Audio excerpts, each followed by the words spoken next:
What's up, everybody? Dave Cottingham here with Casey Cooley. Hello, everybody. And with us today for the episode 2 commentary, Charles Thompson. Hey, guys. How's it going? How are you, man? I'm wondering if I'll ever get these 2.5 hours back because Lucas took about 15 of them from me already. Wow. With this one, but it's okay. Yeah.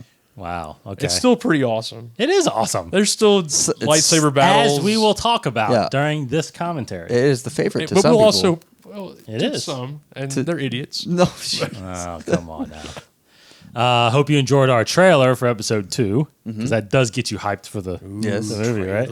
Yeah. So now you're watching the commentary. We're doing this as we lead up to episode 8, The Last Jedi, coming out in this December. So this is the month of July where Casey and I, for Inside the Force, we are celebrating episode 2. That's right. That's right. That's my birth month. Very right. It is your birth month. See, you should have There some you go. appreciation now for it. So Yeah. yeah. All right. Attack of the Charles. All right, so we are getting ready to start the movie. You follow along, the movie is going to be right here. It's round. Right here.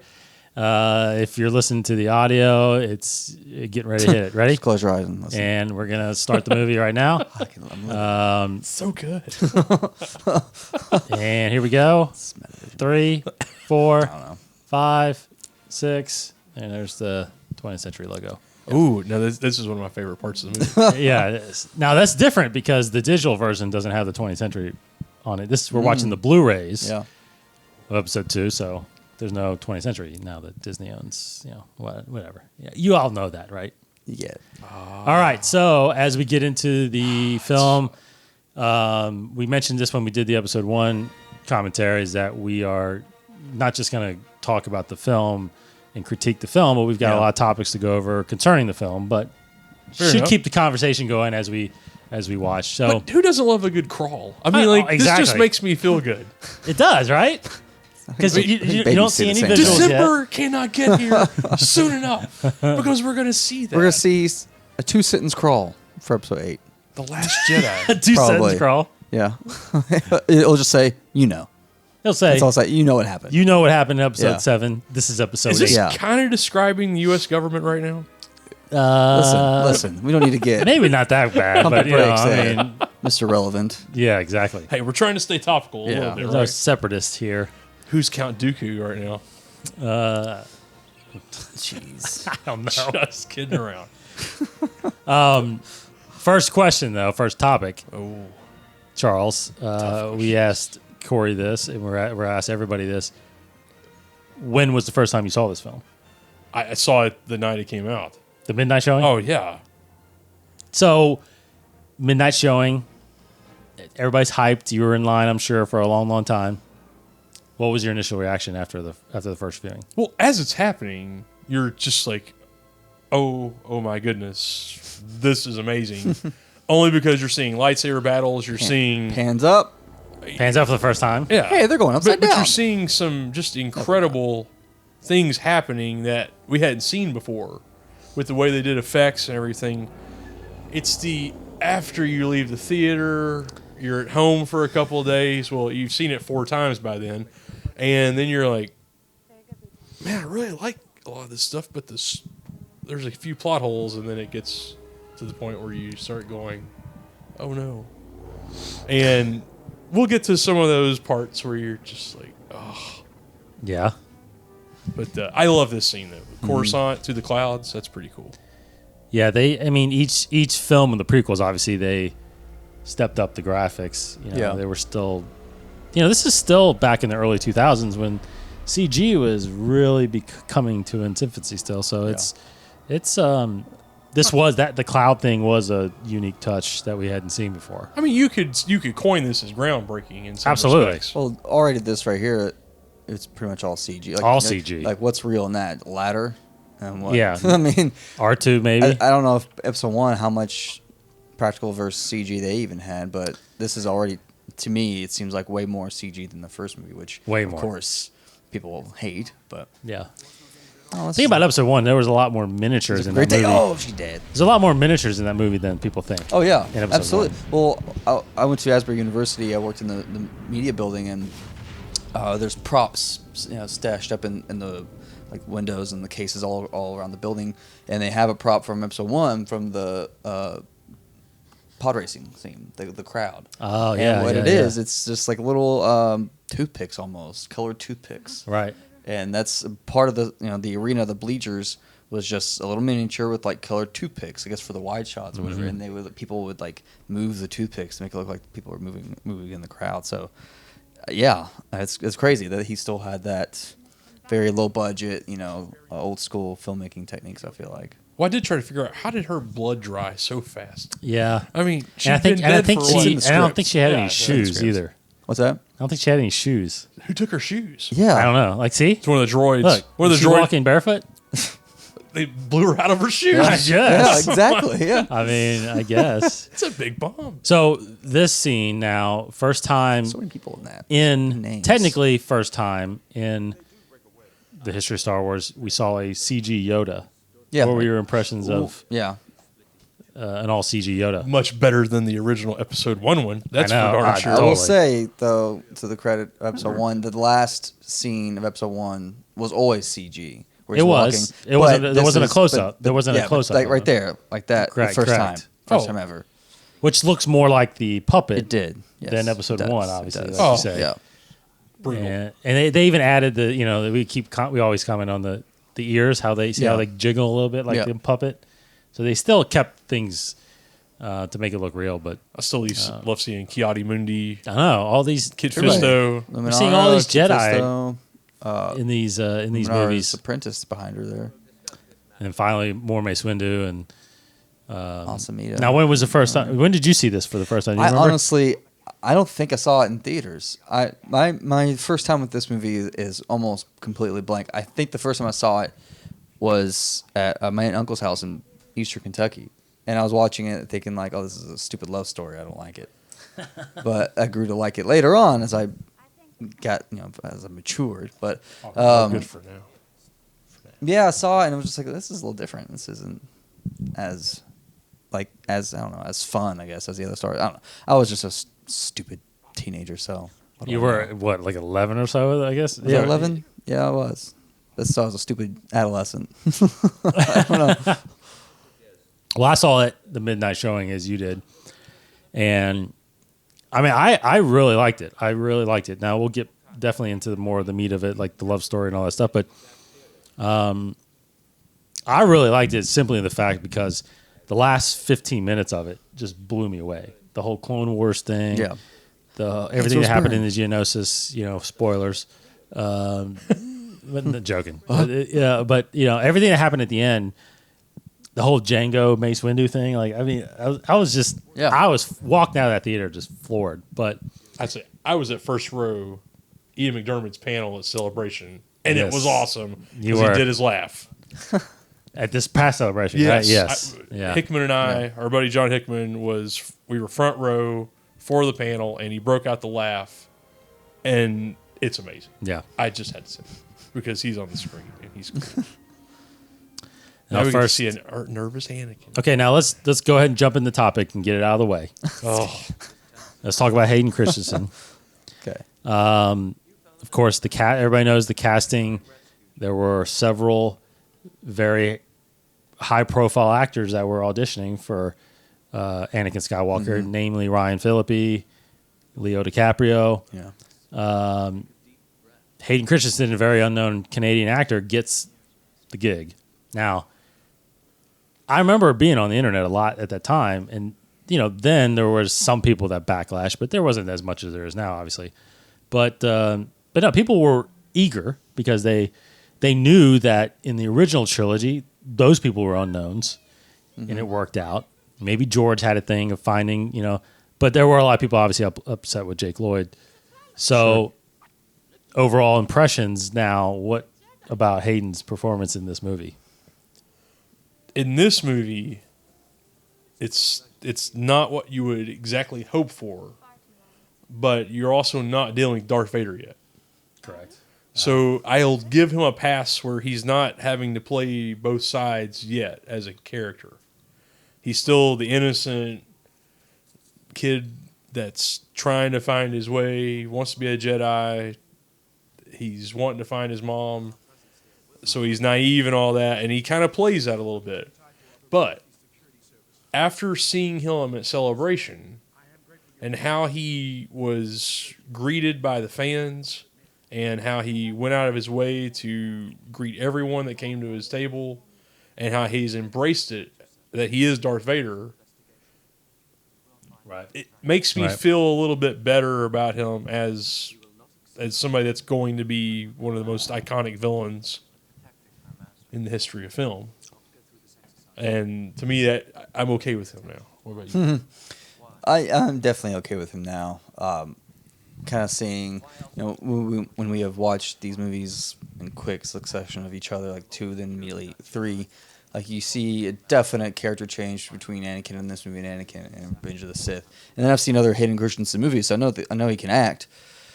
So the whole criticism about this, really, I feel like, he was directed to act this way. He was directed to act very childish because he's a kid in this movie. Technically, still he's 18, I guess, 19 in this movie. The character about 19, yeah, about 19. So he's still a kid. He has those temper tantrum tendencies in some fashion.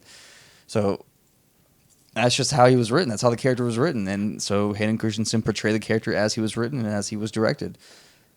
And he did the best he could with what was presented to him and what he was given to him. So I don't blame Hayden Christensen for how Anakin is portrayed. I mean, even though there's a scene later on in here where he's bawling his eyes out telling how he killed all the Tusken Raiders, like, that's a powerful scene for an actor to successfully work through.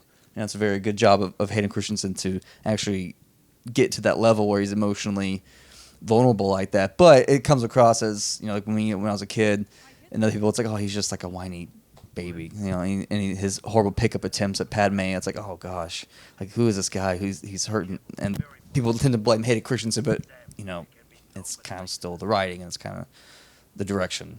So I love Hayden Christensen, but the story of Anakin is definitely could be improved. Well, and like you said, the direction side. I hate to say it, but this movie feels a little campy. Yeah, with some of the jokes and the lines that are said later in the film, and that direction, I think, is what kind of portrayed him in the way that a lot of fans took it at the beginning. Mm-hmm. And I think he did the best he could with what he had.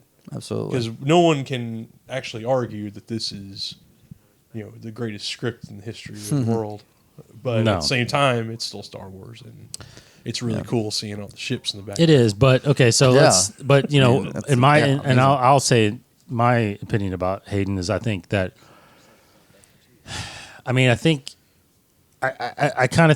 of go with what Casey just said. I think his age, he's not playing up to his age necessarily. Mm-hmm. Although, if you think about it, though, he was 9 years old when he left Tatooine.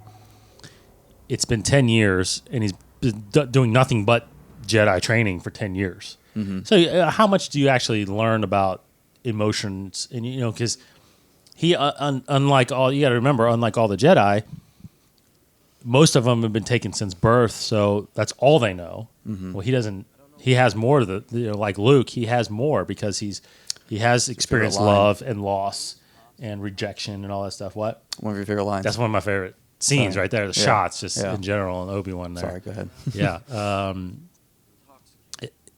So I feel like, as we talked about this, Jake Lloyd in episode 1 was whether or not Anakin in episode 1 should have been older. A lot of people argue that maybe, he should have been more like 12, 13 like Padme. Mm-hmm. And then that would have put them more closer to age in this, 23, 24.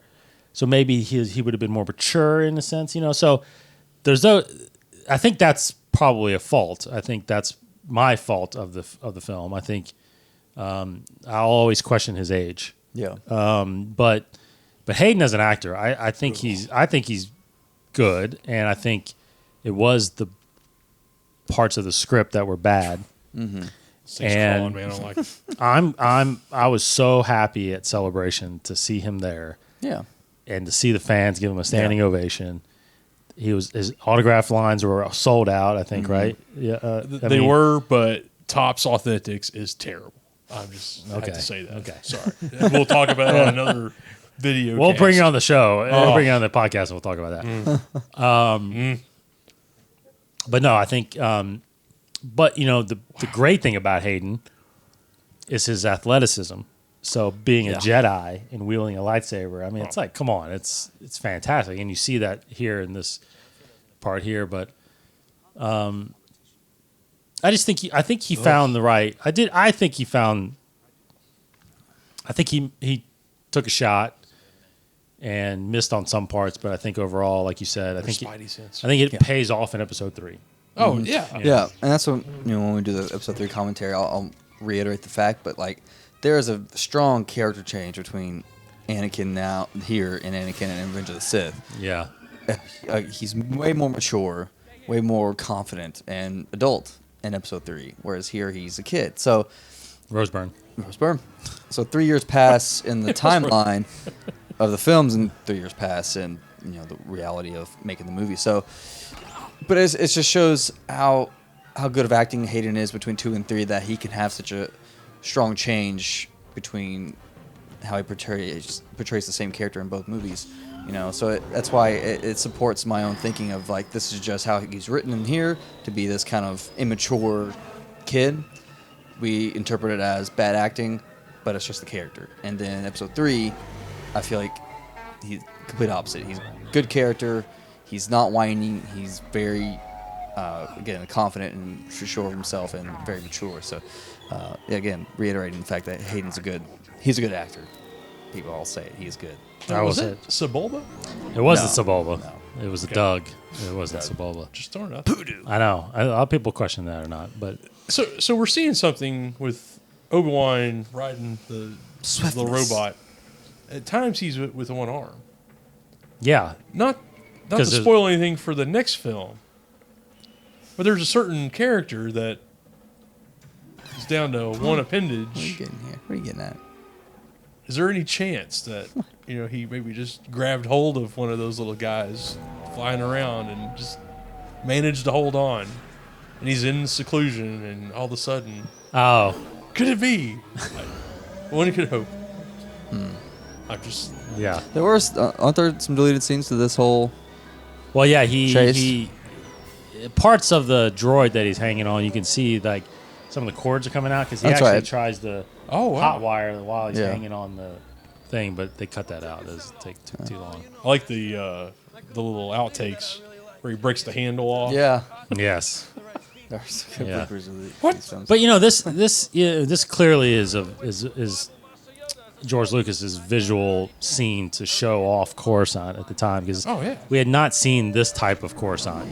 At night with all the action, how deep, like this shot here, how deep everything goes. I mean, that's just it's like a visually mega city in Judge Dredd, though. I mean, it's absolutely. like that detailed. Yeah, absolutely. And you knew there were levels. At this point in time, you never knew how many levels. Yeah. Unless, I guess it might have is that been. spoken? I never knew there were levels. It is now. What did they say? I think it's over 5,000 levels. Something like that, yeah. Say what? It's over 5,000 levels in Coruscant. So what level? Are we just looking at one level? This is the top, that's basically the apex, the top. As you go down, I don't know if that's considered a level. I think some of those are considered levels, right? I think where they go, where they crash into is a different level. So this is still the top levels? I think so. Yeah, I can't. I think when they land and go to the club, they're on a different level in that. Yeah, one. totally. Are we talking all the way to the core of the planet? Yes. There's people? Yes. That's pretty crazy. much. Yes. You've mind blown me. Yeah. Man, that's the thing. Like, I don't know how big the planet actually is. That's the thing, though. On the surface here, as we learn in Catalyst, there are still parts of the surface. There's still parts of the surface that's like it's little Earth foreshadowing. and like way down though. Yeah, there's like a big I don't know what you call it, crater, plateau, whatever, where native species of they weren't native species, they were relocated species. Yes. It was like a reservation for this species of alien, but it was like real earth and ground and soil and stuff like that on the surface. But yeah, it was like almost like a crater like thing. So it just makes you keep thinking like, what does the actual real surface of Coruscant look like? I've always been curious about that. Like you keep adding layers and layers and layers. Did and they layers. mention Callus? There's gardens and stuff. Yeah, and, there's still like I mean there's. But the game, there was a game that came out. Remember, I don't know if you were in that panel. There was several celebrations ago. You were there, but they showcased the game 1313, which was level 1313. The game took place during that level. Oh my god! But once Disney bought Lucasfilm, they didn't complete it. They kind of shelved it. Didn't Clone Wars and Ahsoka and Ventress go to 1313? They went to. I don't know if it was it 1313. I don't think it was 1313, but it was underground. It was underworld. So there's these big round tunnels in a sense. Lifts, turbo lifts. I don't know what you call them. You go down. That's how you fly down into the different levels of Coruscant. You gotta watch Clone Wars. I gotta see this now.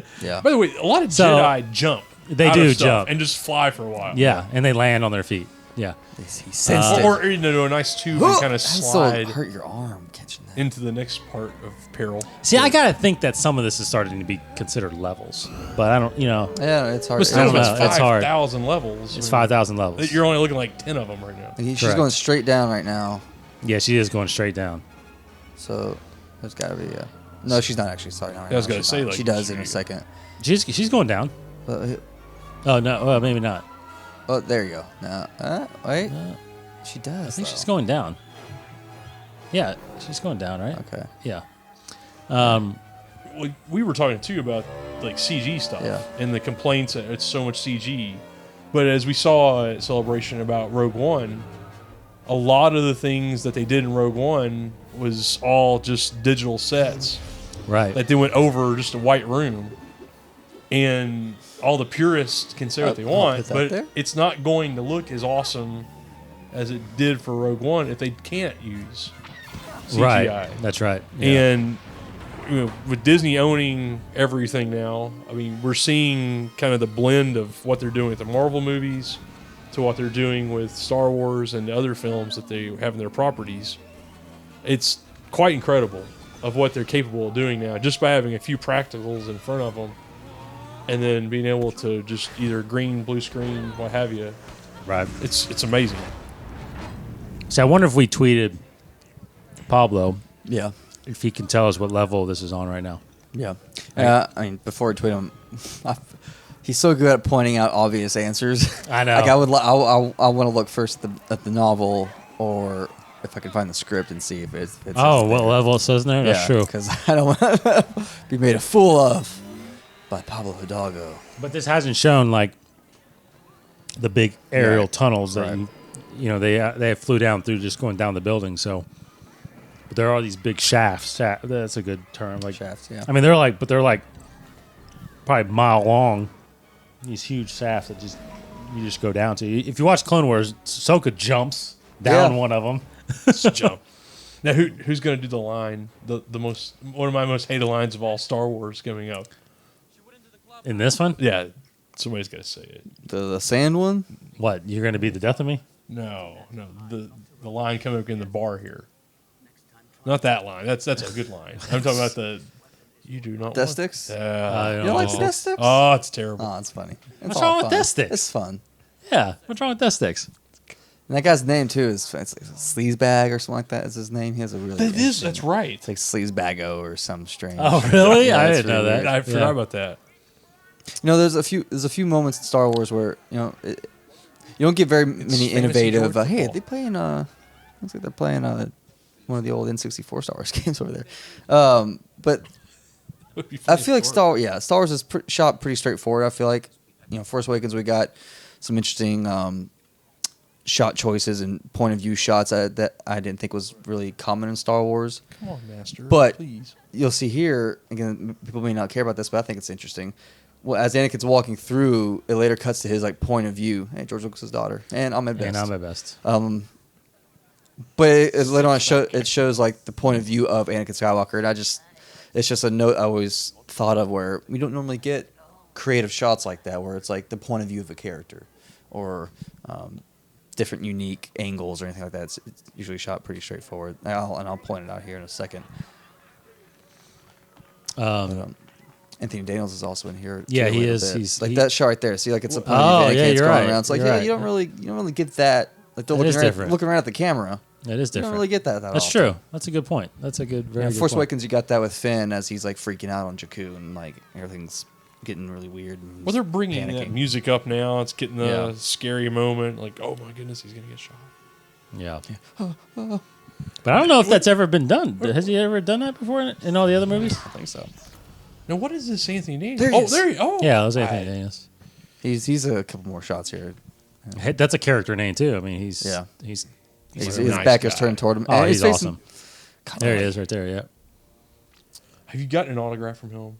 No. Oh. Never got an autograph from He him. yet. does them so cool. They're so detailed. Oh, really? Oh, it's amazing. He spends 30 minutes doing it. He spent about 6 minutes Jeez. signing my print I brought. It was amazing, and he's such a nice guy.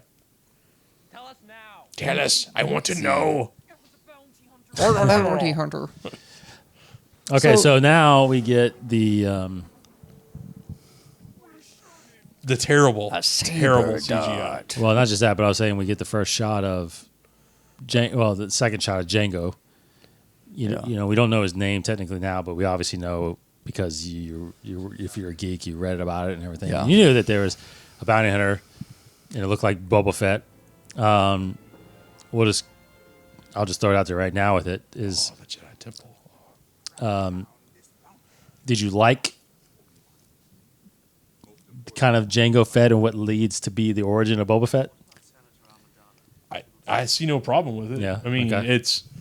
it's fine. I just wish, as we'll talk about later, it did go out so easily. Because again, the biggest fanboy thing that's out there that either you agree with or you very harshly disagree with is how just of a bad dude Boba Fett is. But if he's anything like his dad, he's not. Because his dad went out.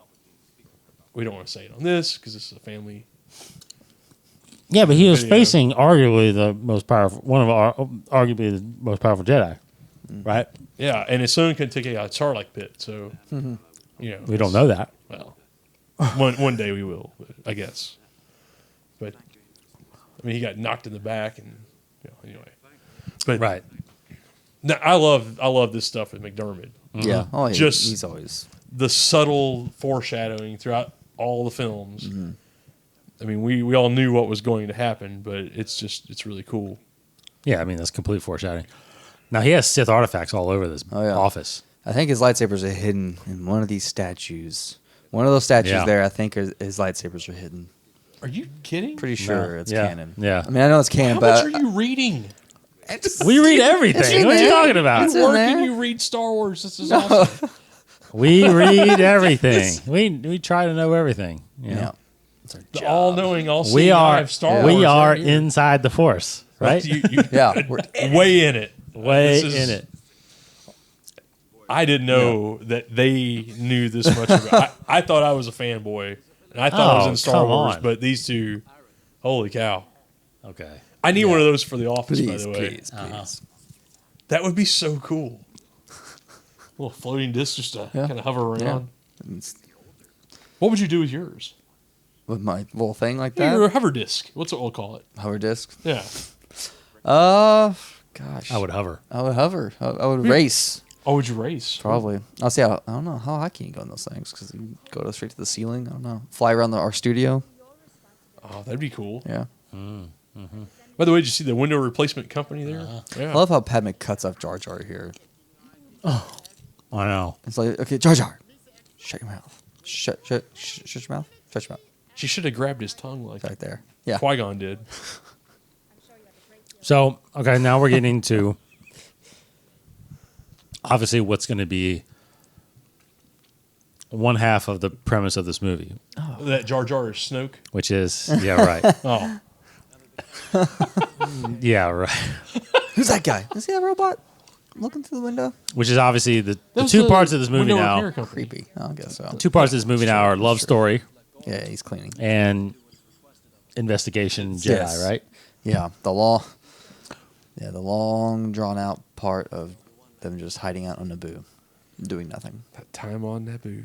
So now, okay, let's talk about the love story part, because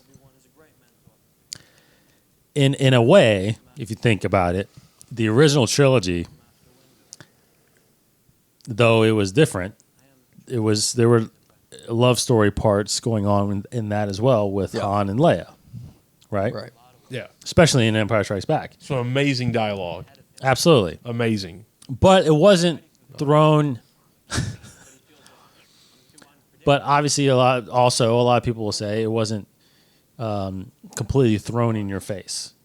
You know what I mean? Like, and there were parts. You know, the parts of Leia really trying to refuse it. You know, like when they were stuck in the worm or whatever. Yeah.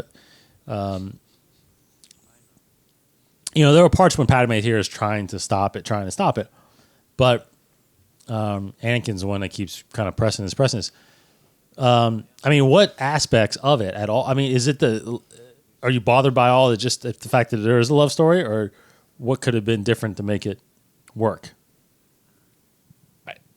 I really think either it's the dialogue that caused it, or Natalie Portman decided to mail it in, because there's just no chemistry between them at times. It seems like they're just doing a rehearsal. That's just me. I've always kind of felt that way, because I think Hayden was trying with everything he had because that's what he had to work with. But there's times with Natalie, I just think this is awful. I'm a thespian. I don't know. I don't know. What do you think? Yeah, I mean, there's definitely a lot of dead moments between them, especially when they're in front of the fireplace later on. It's awkward. Oh. But I mean, I think that there should have been love story. Sure, yeah. I think I'm not apprehensive to love stories or anything like that, but it definitely could have been handled in a more engaging way. Like this whole thing now, like they're going to Naboo to escape a bounty hunter who's chasing them down. Whereas, so it's right now it's setting up as, maybe that they're gonna keep running from the bounty hunter, or there might be more danger. Danger might find them in Naboo, but nothing happens in Naboo except for them just awkwardly talking to each other. Correct. So there's no conflict. There's nothing there to put them physically to each other besides literally showing them in a room with each other.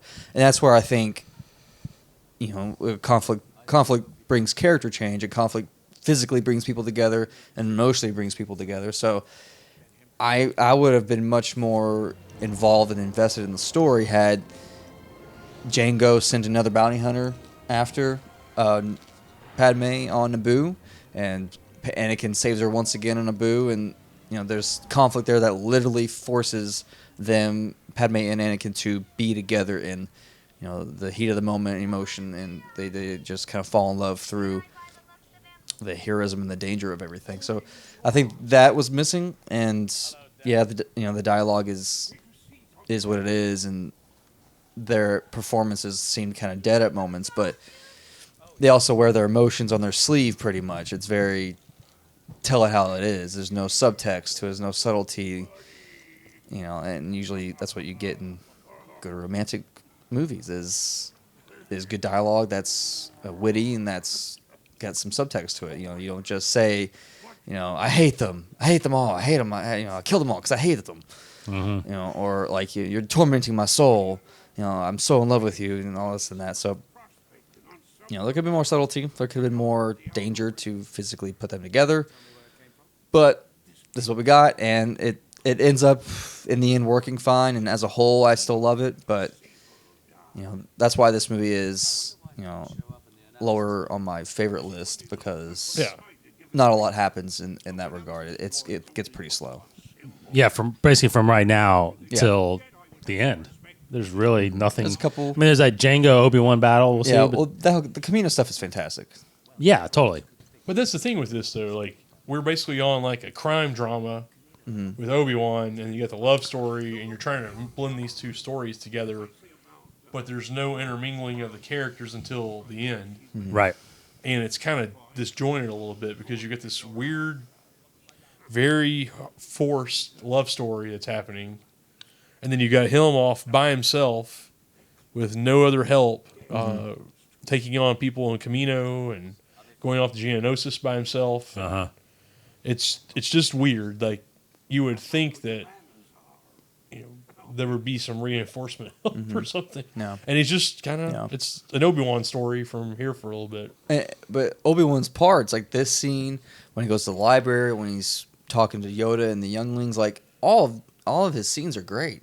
Oh, I agree. Yeah. Well, I was going to comment on that too. It's like, She is mean. how great still, even though it's Attack of the Clones, but how great is Ewan McGregor? Yeah. I mean, he is He's fantastic. The Rock. He's the Rock. awesome. Well, yes. But he will always be Obi-Wan, to be honest. I mean, well, go ahead. I want her action figure. I've you want? I've Oh, still really? not bought her action It's figure. so rude, though. I know, but it's cool. It's like if they're not there, then that's just because they're not there. It's Well, not- she's like the DMV. yeah. Don't blame the system. It's you. I'm sorry, you didn't bring your Yeah, paperwork. exactly. I can't help you. But I But no, it's right here. yeah. No, I'm sorry. Use your eyeballs. Is that George Lucas' son back there? Is that who that kid is? Is that Lucas' son? That's Jet Yeah, back Jet. there, yeah. What are you doing out of But your I do hole? agree with you, and we've talked about this several times throughout our show. What? Well, real quick. The Lost 20. He read your mind, Charles. Okay. It's the Lost 20. Those are the Lost 20. Those are the 20 Jedi that have left the Order. Jedi Okay. Masters, right? Or- Jedi yeah. Well, yeah, I think Jedi Right. Masters. And the one that he was looking at Dooku was is one of Dooku. them. That's who what he they was- were looking yeah. at in the beginning. That was Dooku. Holy. Okay. The beginning of that scene, Yeah, well, that's a deleted scene. and that's a on deleted this. scene. She explains that he had left the Order. Yeah, I really blocked a lot of this movie out. So this is good. So there's some subtle things. See, Oh, no, it's making it I'm better. really glad I'm and participating I'll in this. I'm I'll learning bring a up lot. that You will and I'll too. bring up that one of those main points about perspective later on as we get into towards the end of the movie. But I do want to talk about. I'm sorry. When the But- soup's so hot. Oh, I know, right? You really enjoyed the outtakes of this movie. They're really funny. But the point that Casey was making about, conflict, and because think about this, what I think would have made this a lot better. And of course, hindsight is what it is. Yeah. When you think about The Force Awakens and fan reaction to that, they loved obviously the nostalgic of seeing Han and Chewie, and especially the Millennium Falcon, right? Now, again, in this movie, you have some of that, obviously with a Yoda, more Yoda, but that's really, you have R2 and 3PO. You see 3PO again later, but just think about if that bounty hunter that he's talking about they send, it was like a Dengar, or Yeah. a Bosk. Just a little thing like that. Little subtle, that Anakin doesn't have to kill him, obviously, because he survives. Yeah. But what if it was that type of bounty hunter? I mean, how would you have Four gone bombs, crazy? not this anything. Yeah. I've been like, Totally. Yay! Exactly, right? IG-88. IG-88 Oh, would have been awesome. Yeah. But here, think about because you could have chopped And an arm scary, off, too. and then it That'd be still scary. fixes it. fixes. Yeah. Actually, you could have probably destroyed it because there were different versions of In the IG-88. old canon. In the old canon, there were And ABC. there Yeah. we go. But think about how it would have actually added to Anakin's character, because if you think about it, if he would have had some conflict on his own, right? Because he's Yeah. with Padme on his own. And one point too I'll make is I'm kind of confused that they went back to Naboo, because if you're going to hide, why would you go back to your plan? Yeah, Padme gives some, I think, some explanation. I know we can hide in the Lake Country, but it's like, yeah, it's like I want to wouldn't somebody be with go my to the- family. I'm gonna be with my. I think she I don't says know. something like, Anyway, that was the prideful. deleted scenes too, right? Yeah. They go see her family. yeah, But I would have liked to see a different planet sure. at that point, right? But anyway, go back to Anakin. I think if say they track him down, he gets in this big conflict. Wouldn't that have then, when they get to Geonosis, and him and Obi-Wan rush in to that hangar, wouldn't that have added to the reason why I'm going to take him myself? Because he would have had that confidence of defending Padme himself Yeah. and surviving, because that is a little brash. That he just it's more showing just undiscipline and uncharacteristic of his training under Obi-Wan, that he's just not going to ignore him saying, we're going to take him together, and he's like, no, I'm going to take it. So there just would have been more. Yeah. There could have been a great subplot there. Yeah, exactly. Carried all that too. Well, it's also the way he reacts. Wait, we're going to talk about it a little bit later, but the Falcon is there doing that shot. Oh, was? Right? Yeah. Was it? Episode 3. No, it was episode 3. You're right. I was going to say, Sorry. No, I think it's sitting there. I don't remember that ever happening. Can't rewind it. Pointed out. No, No. you can't rewind it. We continue on. Yeah. What were you about to say? Well, just the thing that gets me with him, with the Anakin character in this, is the reaction we'll see later when the battles happened and she falls out of the ship later. We're going to see how strong she is as a physical character, but yet he still reacts in that. No, I can't be. Let her. She'll hold her own, but it's that immaturity that you talked about. It's just like maybe if they'd had one more thing, like a battle with an IG-88 or something, that might have been the thing that you could tweak the character a little bit, and he's not as whiny. And I think people would have respected him a lot more with that. But that's the thing. Another thing about Padme. We Sayonara. talked about it during episode 1, or episode 1 month. But Padme, I think, is overlooked as a character in many respects. Everybody. The big craze is female heroes. You have Jyn. Now you got Iden Verso in Battlefront 2. You have Leia, of course. Everybody loves Rey. Leia, but Rey. But no. I agree with you. Padme is really overlooked in the stories, and Bloodline had a great potential. The book Bloodline had a great potential to talk more about Padme. It was all about Vader's legacy as a father to Leia, but they really didn't barely mention at all Padme's legacy of being the mother to Leia. So, she's a powerful female character. She's a powerful just character in general in these movies.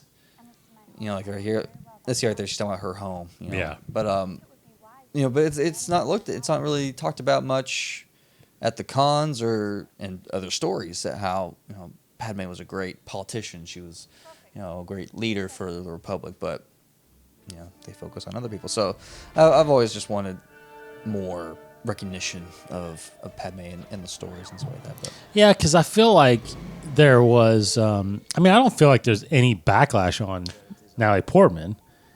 Not too much. I just like not like Hayden, right? Yeah. Because I feel like if she were to come to Celebration, like people would go crazy. Yeah. Absolutely. But do you see her ever doing that? I do eventually. I do eventually. I do truly. When she needs money? Well, not necessarily an autograph session. I would like Harrison Ford, where she would show up at a panel or something like that, like celebrating 30th anniversary of Episode 1 or something like that, or 25. Or how many years has it been now? For Episode 1, it'll be 20 years. It'll be 20 years. 2019, right? Yeah. So maybe the 20th anniversary. That actually there is celebration in 2019, right? Yeah. So that is the 20th anniversary. Yeah. So maybe she shows up then.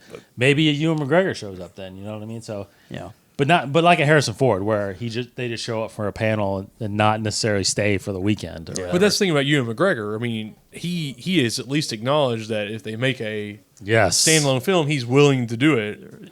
I haven't heard a peep out of Portman. No, it seems like she's almost distanced herself from. Oh, she's moved on. She's moved on. You could say that, but I mean, there were outspokenness with like Alec Guinness, where he was like, "I just did it." Quick fun fact about Kaminoans. Stars.com put out an article about the 5 things you should know about the species, and one thing is their architecture and their design of their it seems it's pretty, it's light and it's bright to us, but that species, they see ultraviolet light, right? So to them, they're seeing brilliant colors all around them, and they're seeing great extravagant architecture and decor. I can see it's your mind just going crazy, Charles. It's like, oh, it's just white light. Well, it's Star Wars 301 right now. I'm sitting here. The junior class. Now Well, this is senior kind class. of the advanced class. Yeah, Yeah. we're in the AP, junior Stars AP. level. We're in junior classes right now in college. Trying Yeah. to get my Star Wars degree, and I'm learning. But it's I thought that was like one thing that always stuck with me with that article. It's like, I know it's her pretty name. cool. It's Ton Wee. Tonwee's here. Well, no, who's that? There's two That people. one I don't know. I know Ton. That's Lama Su, Well, there you go. The Prime Yeah. Minister. the Prime Minister of Kamino. This whole thing starts this introduction of Kamino and the clones and Sifo Dyas. It starts a crazy story. Sifo Dyas right away is like, what? Yeah, that we still is that? don't know everything. No. Season 6 of Clone Clone Wars, Wars did solve a little bit of they it. solved a lot. But- They really helped a lot, but still, like, Well, here's still some questions. Here's a question then, Yeah. because everyone's trying to figure out who Snoke is Sure. for Episode 8, Right. and we hope that's when we'll find out. Maybe they'll make his way till Episode 9. He's Snoke. Or he's But- just Snoke Snoke. is Snoke. Yeah. Absolutely, but or where he's from, what have you. Yeah. Are there clues potentially in these Prequels? prequels that could help us get there? I don't know. I say no. Probably not. I don't believe that. Either he's Plagueis, and if he's a character like this, he's Plagueis. But other than that, he's a totally new original character that we will be introduced to through stories set in between 6 and 7. Yeah, I don't think he's. I don't think they're going to tie it to the prequels. Maybe he could be something tied to what we've seen in Aftermath, like the Acolytes of the Beyond, or something tied with Vader, perhaps during the Dark Time era. I don't know. But yeah, prequels. I don't think so. By the way, we almost should be quiet on this because this amazing. Oh yeah. Oh, come on. Yeah. Oh, look. Now, I will say that. I will say that as we learn it, if people that haven't read Yeah. the Aftermath trilogy, This is creeper level. Hey, He's very angsty. yeah. he's handsy. Yeah. See, Handsy for a Jedi. Now here, it could He's have. still Padawan. Let's look at it this way. It could have been a good moment. Mm-hmm. You know, if there was just again better dialogue. It's forced. But it's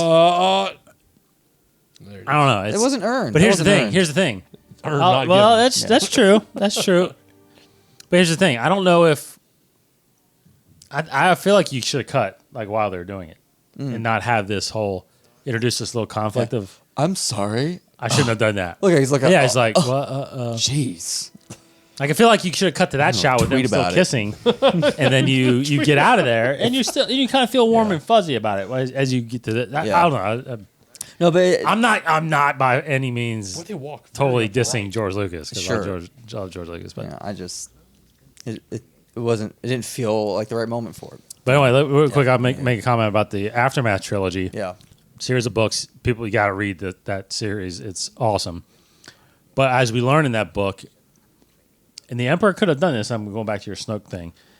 The Emperor could have done this, but you find out that the Emperor grabbed somebody randomly, by mistake necessarily, kind of, and groomed him to be this ultimate follower.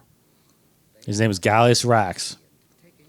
And to me, Snoke could have been that type of person. Like another one of those people that he kind of grabbed and groomed.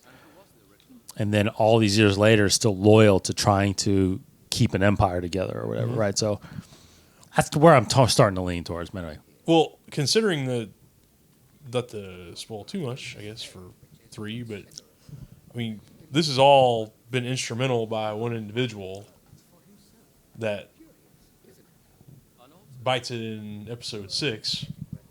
You don't worry about spoilers. It's Star okay. Wars. I'm just making sure for people who are just getting Yeah, into this, no, there's a. But the fact of the matter is, like, he instrumentally put this together along with a couple other people, and the whole theory that there's multiple emperors through the cloning.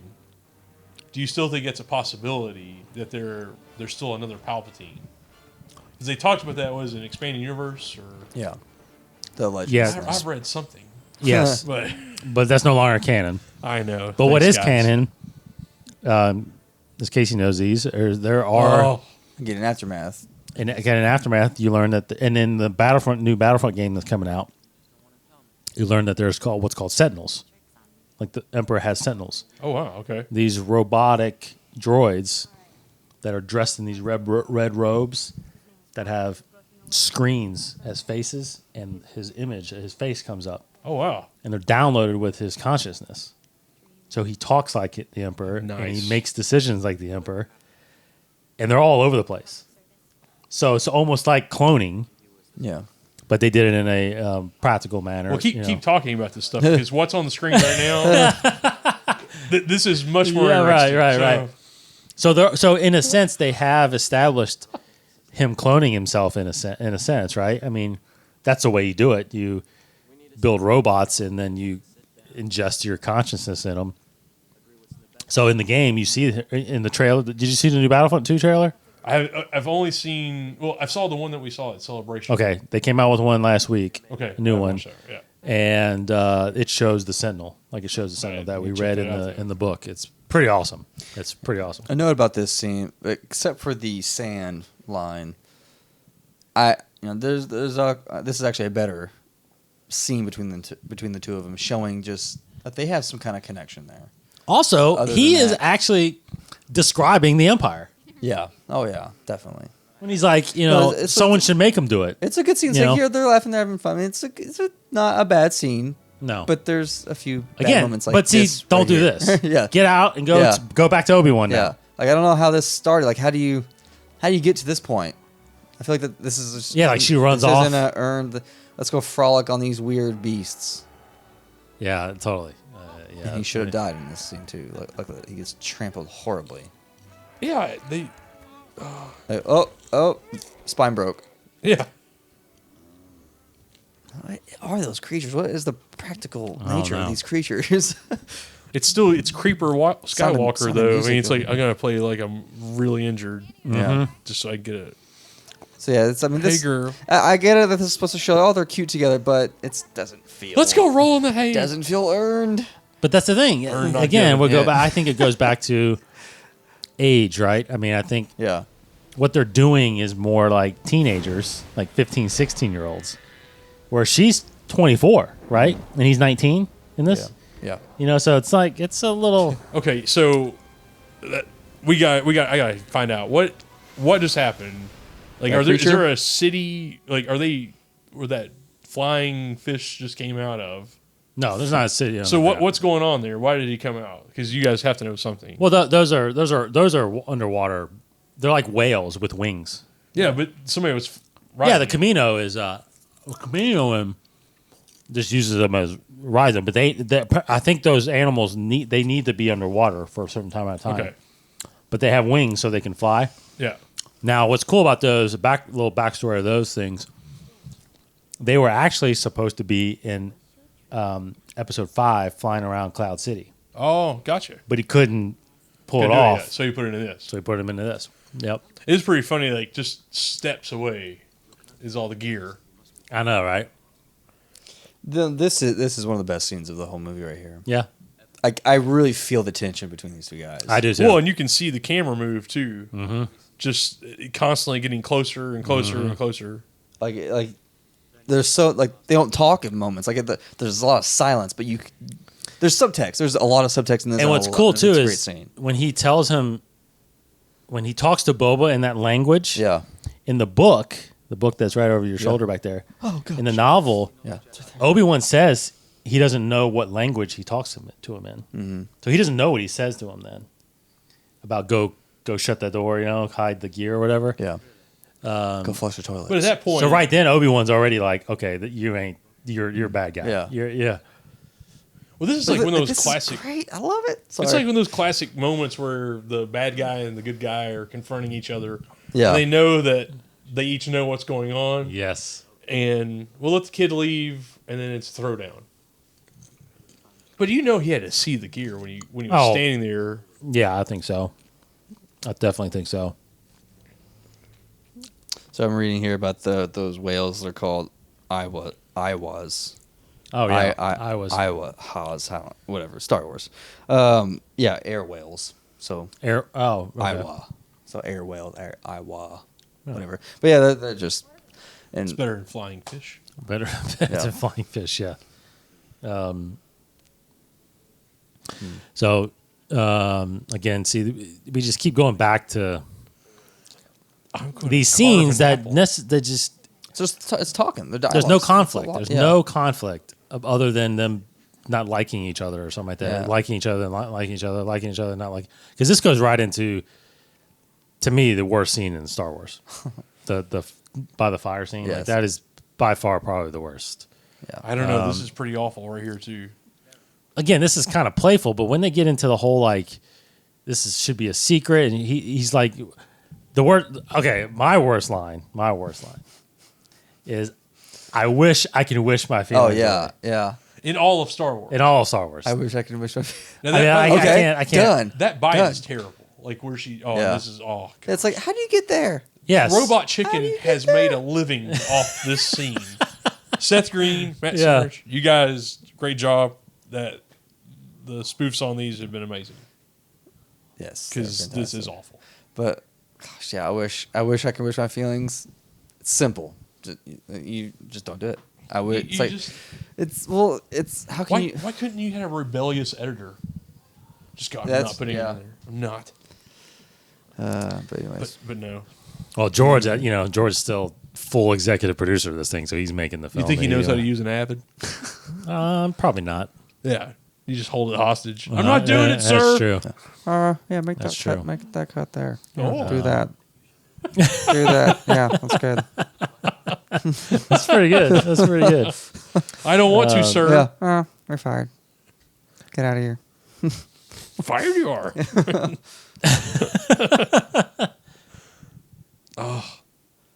You're my very soul, tormenting me. See, it's this scene Yeah. is just Tell how it is. No, why don't you do Bad. the voice? That's amazing. The Hayden scene voice. is bad. Yeah, just Yeah. do the dialogue It's in just, that it's voice. just mouth. Is you? Oh yeah. Please But tell me. he's talking very. He's asking about her affection, but he's asking it so like Yeah. evil in a Yeah. mean It's way. Creeper, man. Like, you gotta tell me. Yeah. You gotta tell me. It's the guy at the bar. Come on, you gotta go out Listen. with me. I don't wanna. I'm a senator. You creep me out, man. Who feeds somebody flying fruit? the radiation. There's gonna be some radiation in the force. Like it's tainted with the force. I would have dug flying fruit. Yeah. I would if Yeah. if there was a chick that did that, I would have been pretty impressed. That's how you would eat. Oh, you just get lazy. Why didn't you just do the? Easy. It's a family What, show. like cut it in half? No, I'm just saying. No, I'm talking about just doing? like you will go out. Oh, my Oh. chick. She's not weak-minded. It's not only weak-minded. Yeah. She's not weak. I don't know. The dialogue. She's definitely not weak-minded. But no. But is this the I wish, or no, he already I said think that? so. We can keep it as It's coming. you gonna do it in the voice? No. But it's just a weird line. It's just, how can you wish? It's like I don't know. I equate I it to wish another. I can wish away my feelings. Yeah. I mean, it's like, wouldn't you just wish away your feelings? Yeah, just- you don't wish you would wish Yeah. away. Anyway, I don't know. That this is blowing me away. Anyway, so there's a couple of scenes obviously that could have went. And You can always wish. Like, I don't know. Wish away your feeling. It's weird. It's weird to describe how weird it is. Oh, thank gosh. So now back we're at getting Kamino. into. yeah. Well, this is not even the action part yet. Oh, but, it's fine. Anything but that. But you watch know, the crawl we've gone a again? good. I mean, again, we've gone a good 30 minutes About an without hour. any action. Oh, yeah. 30 It's minutes just on action. Yeah. Probably. Straight dialogue, scene after scene after scene. So it does get. Again, when I remember watching this for the first time, I'm thinking visually, I'm seeing things that I've never seen before. You know, Sure. a rainy planet like this, and Yeah. you know, Um, whatever those things were in the field that he was riding. I don't Yeah. know. You know, you're seeing different things you haven't seen before, but it's just not. yeah. What were they doing? Now I remember this scene. A lot of controversy was in this scene, where when he says Master Sidious, like it starts cutting out, Oh, right.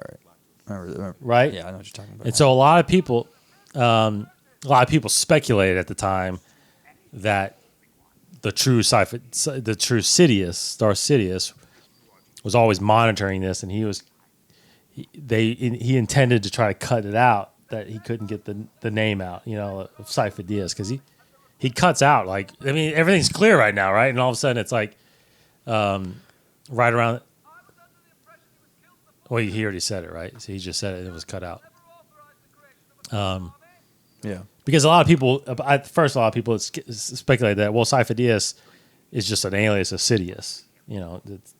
He's just hiding his name, not knowing that truly he was an actual Jedi. Yeah. On the council. Another cool fun fact that I don't know if I ever knew it or just didn't realize the importance of it, but the titles of these two Jedi here. Yoda is Grand Master of like the Council. I think something like that is his title. Whereas Mace Windu is Master of the Order. And there's a difference there, which I never really comprehended until just like a few days ago. So Yoda is, at this point in Star Wars, Yoda is leader of the Jedi Council. Mace Windu is the leader of the entire Jedi Order. So the 10,000 or so Jedi at this point in time, Mace Windu is essentially in command of all of them. Yes. Right. And Yoda is just in command, or the leader of the council that meets. So Mace Windu is I think boss. they call him the Grand Master. Yoda's the Grand Master. The Grand Master. And Mace is the Master of the Order. Correct. So when the Clone Wars happens, Mace steps down and Yoda becomes Master of the Order and Grand Master of the Council. So he takes on both those roles. But I just never thought, right now Mace Windu is really the boss. That's right. Pretty awesome. So, fun fact. And we're getting a Mace Windu comic. Yes. Oh soon. boy. Canon oh comic. boy. That could be good. That's going to be really good. Now, I enjoyed, well, eventually, I liked this part of the movie where, the reason of going to find his mom. Like, yeah. I think you could have got here sooner. Well, what if they went straight to Tatooine instead of Naboo? Like you're saying. Very true. Yeah. Just go straight. No one's going to look for Padme there. No. So, but yeah, I agree. Because he's already, he's true. He's point. already having the nightmares of his mom. Somebody had to go to the beach house. All right. It's either this or blue milk in a hut. She needed her spacation before. Spacation, yeah. But sand is so rough. Yeah, of course. It gets everywhere. It gets everywhere. Your shoes. Okay, so we finally get some action, and they pump this scene in the trailer a lot. Dad. But this was a great Obi-Wan, where? scene of. Yeah, that's pretty cool.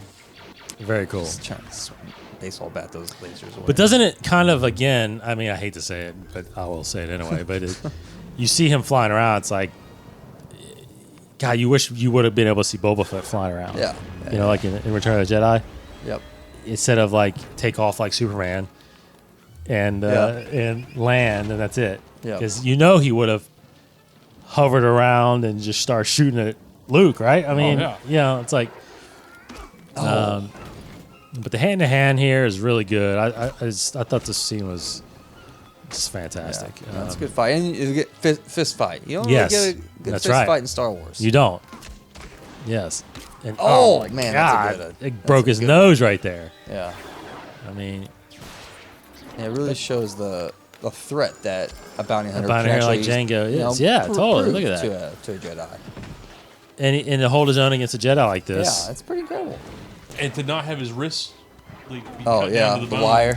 Well, also at the end here when he falls and he gets caught with the wire here, it's like that would have hurt. Oh! Yeah. All right, even here, yanking him down. Yanked Yeah. his shoulder out, whatever. But, I do like the Batman gloves, though. Yeah. all right. Like right here, it's like, that would hurt. Ugh. That would hurt. And technically, Wrist he's cut. still sliding. He's kind of Tough Mudder still was sliding. Yeah, I right? know. Yeah. That's pretty cool, man. Yeah, good fight. We would love to have seen Boba Fett do a lot of this kind of stuff. But the jetpack still gets broken very easily, apparently. Apparently. Yeah, that would hurt. That would hurt too. Yeah, no gloves. His hands on fire. Yeah. Blisters. No, so more of this. I mean, would you have wanted Jango to actually go after Padme more? I mean, he was the one hired to kill her. So should he have because been the one? I still think he's still trying to keep his identity secret in a sense. So he's hiring out other bounty Totally. hunters. Yeah. But he goes back. I mean, well, ultimately Dooku is, right? I mean, Dooku's Sure. the one trying to Yeah. for the Nemodians. Django's got to know some of these guys though. The Din Absolutely. guards and all that. Well, he's a bounty hunter, so I mean, absolutely. he knew Zam Wessel. Yes. I'd say he knows Aura Singh. Aura Singh, and, absolutely. I think Probably Cad Bane. Cad Bane. Yes. If Cad Bane's still alive. So cool. What if that would have happened? Well, at this point, At this point, he's alive. not created. Yeah, Right, he's not. Yeah, known. he's Yet. not known yet. Oh, because he was introduced in the Clone Wars, right? Yeah. Yeah. So, oh, he's still a bounty. He's probably alive at this point. He's working. Yeah. So, Back to Mos Espa. Mos Espa. Yeah. Tatooine again. But it was like I like seeing Watto again. I thought that was interesting, and I thought I always liked Watto. we go back to the homestead. I the thought first it was time. a great introduction of Owen and Beru. But again, like if they had gone here in the beginning, we would have gotten more with Owen and Beru, which I think is actually I would have liked more with Owen and Beru. Actually, you're right. I would have to get more acquainted with them, to fall in love with those characters a little more, so that by the time episode 4 comes, our perspective has changed of these two characters, and we are more hurt by their deaths. Very true. So I wish we got that. Remember that night we were walking back to the hotel in Anaheim, and we ran into Brew. Oh, we did. That's right. Yeah. That's right. The young Beru. Yeah. Okay. We were just walking around after the show floor closed, and we had our hangout night with a bunch of folks, and Yeah. we were walking back. We're like, "It's Brew." How's that night? Was that the night we met up with Deep? That was Right. that was that night. Yeah, because the next night we did We did the with hotel. everybody else. Yeah, Yeah. we were over there. Yeah. Yeah.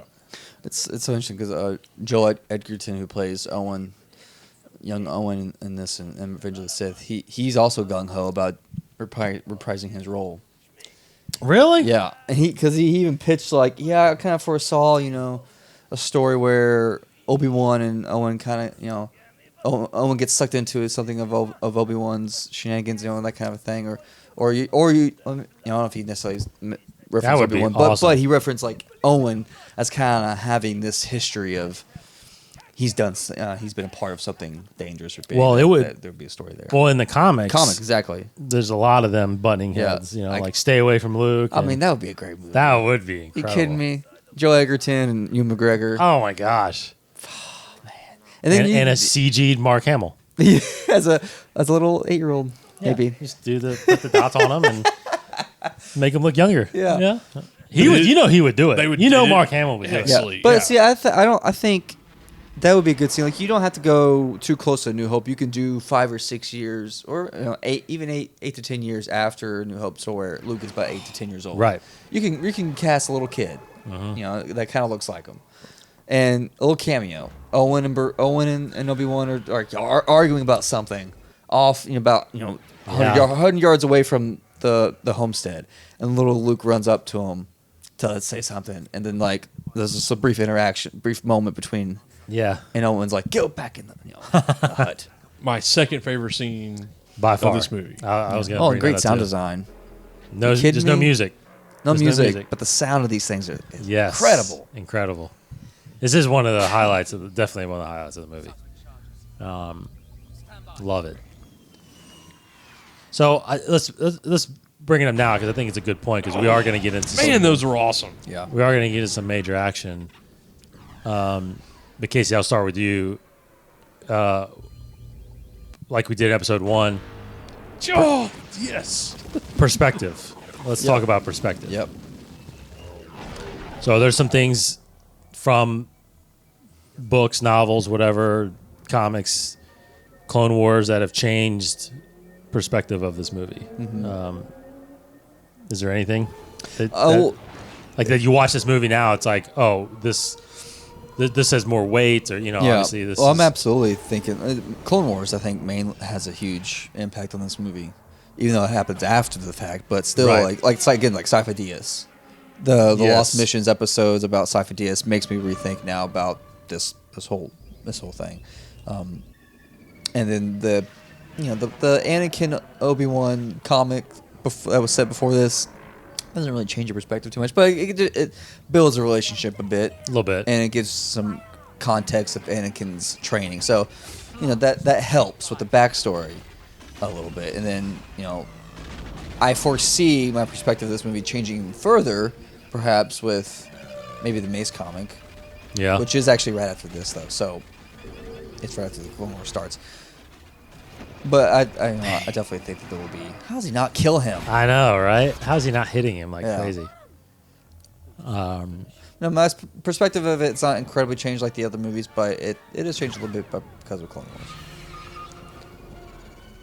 How about you? I know you're not Well, big. no, but I went to see the Slave One in action, right? I mean, you're getting to see what that ship is capable of, True. and we didn't really see that in Empire or much of, if any, of Return. And seeing this and seeing some of the weaponry and seeing how awesome Obi-Wan is, it starts building things for the future films, because with the way things go down in Revenge of the Sith and so on, you realize that Obi-Wan's a tactical fighter. He can figure things out, and he knows once he gets to high ground, it's over. That kind of thing. He can do that, and he's calculated, but you get to see it. And he was the Padawan in Episode 1. This really gives you some background that was needed. And I love some of the stuff that's coming up, where it's foreshadowing the Death Star, and you're learning about this intricate plan of how everyone's been manipulated. Yeah. I think sometimes the prequels went a little too deep into the Senate stuff, and then the whole love story to kind of get Anakin super jealous and fearful and scared and then being able to be manipulated.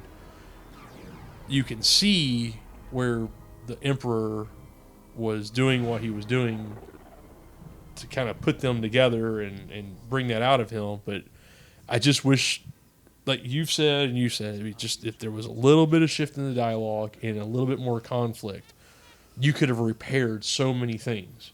Right. And then the campiness aside, the battles are really cool to see all these Jedi and everything. I just wish it wouldn't have just been against robots.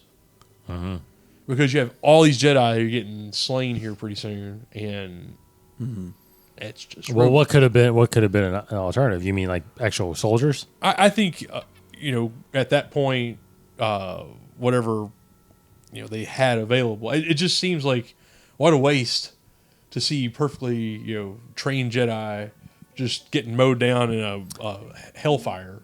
Yeah. That it seemed like it was very reminiscent of just like lines in the Revolutionary War, where you just line up and they just fire at you, and if you don't get knocked down, then you go keep fighting.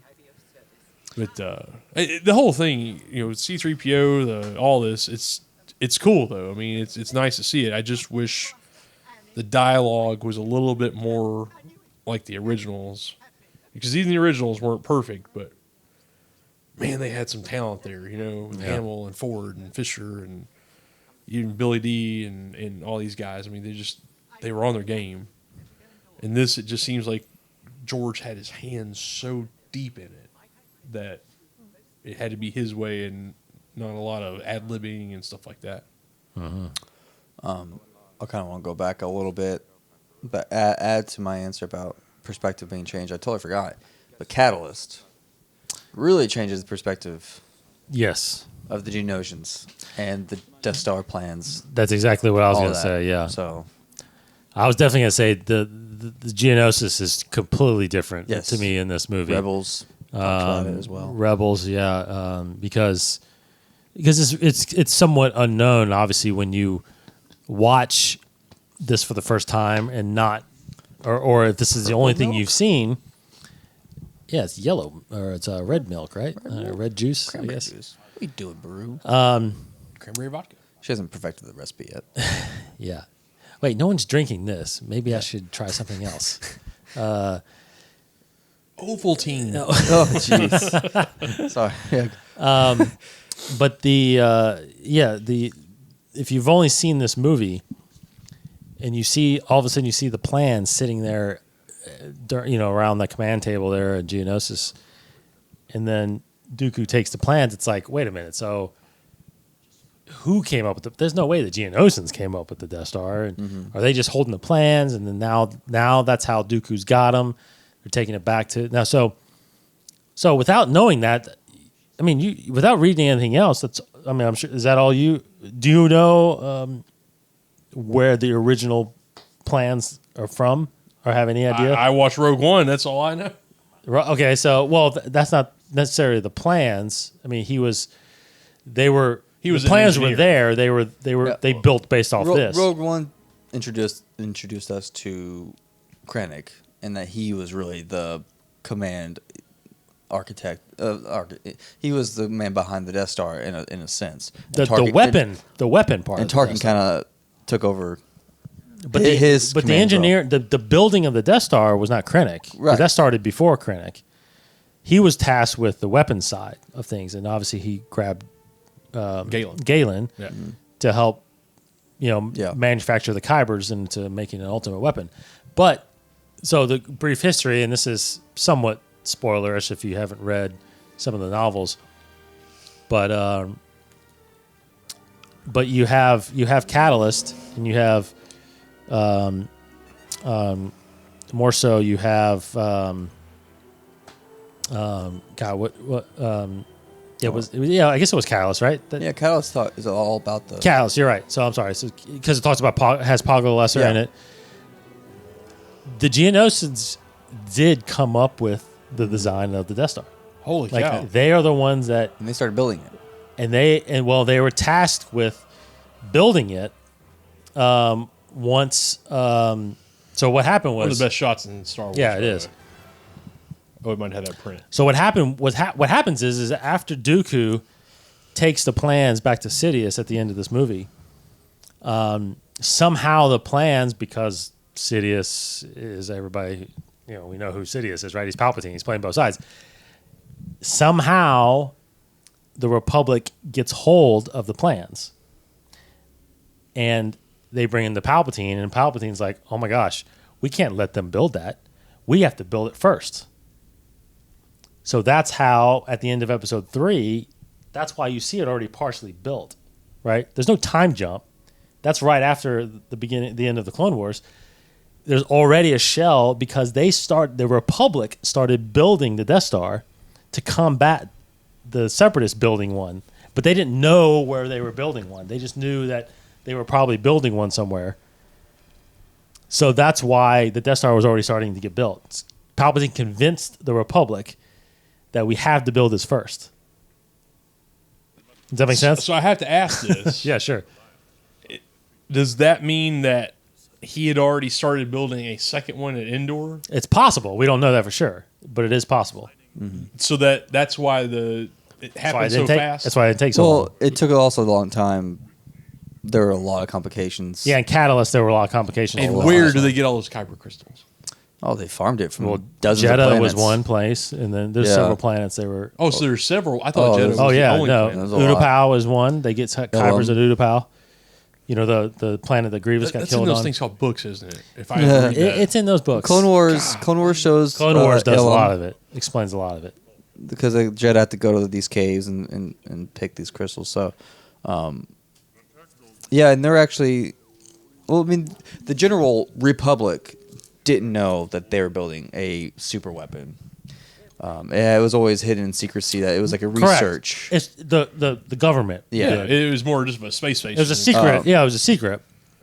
Like Padme didn't. Padme doesn't know. No. Bale and Tilly doesn't know. Boy, the viceroys and those guys, they just get Mon Mothma doesn't know. No one knows because that's what they're trying to find out, like in Rebels and all this stuff. So, but at the end But of it. Krennic, whatever group that was. Yeah, the secret council those The secret very council. high up. Masamita was in there. Tarkin. Tarkin. These very high up people. But it wasn't the Empire yet. It was still correct. The So Clone Wars was going on. the highest of command. Right. Speaking of that guy, Masamita. Now he's the one that got Yoda's lightsaber, right? Masamita. Then they never retrieved They recover it, right? No, they never retrieved On the his Senate lightsaber. floor? I'm sure they did, but where did you? I don't know. We I don't never know. saw it. In a book, What book? new comic book that just came out. Oh, what, Vader? Yes. Oh, Oh, really? I haven't read Vader. I haven't yet. read that yet. Have you read the new Vader book? I haven't read all of it, but I read this. Well, there you go. Good job, Charles. Yeah. Wait, the Charles Soule ones? Yes. Oh, okay. Yeah. Have not read those yet. I will do that tonight Yeah. because now you got me interested. Yeah. Which is surprising. Yes. Yeah. All right, Charles bringing his A game now. Reading see? Rainbow. Yeah. Now this is a pretty emotional scene. Oh, yeah, this is good. Oh, I mean- love this lady. Yeah. Man, she look. God, She's her out. face. She's I know. out. She's out. And how she when she actually dies here, she just completely goes limp. I Yeah, do love. her neck Yeah. basically breaks. I love the fact that she doesn't get everything out. Yeah. That to me, that would set me off. Yeah, I agree. Like, I mean, you get that moment. You've waited your whole childhood to at least see your mom one more time, and then she can't even finish the words, and then the killers are right outside the door. Oh, yeah. and I got a lightsaber. Oh, No, this is and the Force. Oh, it's over, man. This is one of the first times. I'm going Sith for an evening. Absolutely, this is one of the first times in Star Wars. I guess maybe the only time in Star Wars where when I was watching this, even when I was a kid, I was like, I was scared when he started mowing down these Tusken Raiders. I was really frightened. It disturbed me a little bit seeing that. Yes. In a good way. In a good way, but you know what I mean. Like I wasn't turned off by the movie, but But it does was a give good you, story. it does give significant reason for Anakin to start his oh, downfall. it's fantastic. Yeah, And it does give perspective, as you look into the original trilogy, when Yoda is like, no, Luke's too old. I mean, look what happened to this guy at the same age, right? Because he's the same age right now. He's the same age as Luke is I would argue in this episode 4. is his best scene in all the movies. I tend to agree with that. He emotes quite well right here about what he's feeling. Yeah. I I agree. just wish there had been more of that written for him because it looked like that was more of his strong suit. Was I think his the lip quivers? It's just like the anger and the fear instead of just the casual, hey, you want to it's go out just with so me? sad. Like it still gets me. Like, Oh no, mow him down. and then we hear Qui-Gon. You're Qui-Gon. Anakin. Yeah. That's pretty cool. That's Now, pretty cool. is there any chance of a little Qui-Gon in Episode 8 at all? Who knows? A little intervention? Well, Probably not. But who Qui-Gon knows? is not a Force ghost. right. He never that's- gets all the way. That's a bulletin. Is that in a book? He's, Well, I mean, he's like halfway. Clone He's Wars. almost there. He's So what's he gonna do? Does he have to like He's, just grant a, wishes? he's or a something? voice. He's a He's a disembodied voice. He can do his voice yeah. because Yoda communes with him at the end of episode 3, Yeah. and that's what kind of starts and trains him to be able to do it. So, as far as we know right now, Yoda, Obi-Wan, and now Anakin are the only Force ghosts. Yeah. Right? That's the only Force ghosts that have So figured that out. And we still don't really get how Anakin did it, to be honest. It's not confirmed. It's not confirmed, really, how he was able to do that. well, is it only people that are on the light side that can be a Force ghost? Yeah. Yes. Yes, that is true. Is that confirmed in a sense of that's just what it is in the canon, Uh, or is it something that the Sith can't do that? I don't know if it's ever said in a book or anything like that, I but don't- it's been yeah. said by a story group and Lucas Yeah, the only himself. light side can tap into that. Because the Sith, they don't believe in afterlife. That's why their whole motivation is to live as long as they can on in existence as it is. Palpatine tries to prolong his life. Plagueis has the power to prolong life because he doesn't want to die because they believe there's nothing else after death. Yeah. There's no reason for anything else. There's still presence. There's dark side presence. There's dark side auras. Because Clone Wars, we see that with Darth Bane. Like there's an aura, a resonance there, but it's not the same thing as Right. a Force spirit. But you got to think. Look at it too. Is that the Force? there is no force that's good and then the dark side force that is bad. Mm-hmm. The force is the same thing regardless. The dark side, they just use the dark emotions to manipulate the force into doing evil, right? So it's really twisting it. It's twisting it, correct? Yeah. The clear example, to be honest, is the lightsaber colors. Now, do you know about the lightsaber it's colors? In Darth Vader. How why a lightsaber turns red? Is that Vader down? No, it's in the new Vader. The new Vader. Palpatine talks about it in New Vader. You missed that one? Pages. Well, the short of it. It's also in Ahsoka. Again, yeah, it was first explained in the Ahsoka book, but when all crystals are the same color, they're a neutral color. Mm-hmm. When the Jedis find it, it ignites. It takes the color of blue, green, some special instances, purple. Yeah. When you want that as your lightsaber, when you're not taking the role. When you're Sam Jackson. Yeah. Blue milk. And there's blue milk. All right. The good Ovaltine. But the color depends on kind of the personality of the Jedi. Well, I figured it's like an aura thing almost. Kind of, and once it becomes that color, it's always that color. So that's why. So if someone else grabs the lightsaber, it still stays that color. Now, a dark side user, when they are trying to ignite the saber, because it takes the force to kind of do it, they are bending the will of the saber. Therefore, the crystal bleeds, and that's why it turns red. That's interesting. So, and then it's tainted that way until it kind of is recovered, and then it becomes white. The Jedi takes it back. That's why Ahsoka's sabers are white in Rebels. Okay. Because that story is in the book, where how she gets those sabers, because those sabers were red. Yeah. So why is it that Finn in Episode 7, when he ignites it, it's blue? And it's because that's Luke's. That's original. It's still the same crystal. I got you. Yeah, still the same. You crystal. said that it took the force a little bit to activate them. I say that it's to get the full potential of the power. Like it's still just a laser sword in a sense. It's still a conduit. It's connected to a force user. So when another force user is trying to take possession of it, yeah, he's just using it as a sword. Yeah, but a force user can manipulate it into more of a weapon. It's funny how we get into this type of dialogue when that dialogue's going. This is good. But this part's good. He's good here. He is good here. But the stuff before that, yeah, he's good here. He's good. Get him. I still love you though. Yeah, it's good. It's the only time we're actually quiet in this commentary, because this is actually a good scene. But I hate them. I mean, I don't know if he had to say that. I know. Again, he's wearing it on the sleeve. Yeah. I hate them. You know, you don't have to say that. I know that's probably in the real world. Someone might say that, but did you see what he did in Rogue One? I hate them. I hate the rebels. He's sitting right there. Vader. I'm Jedi.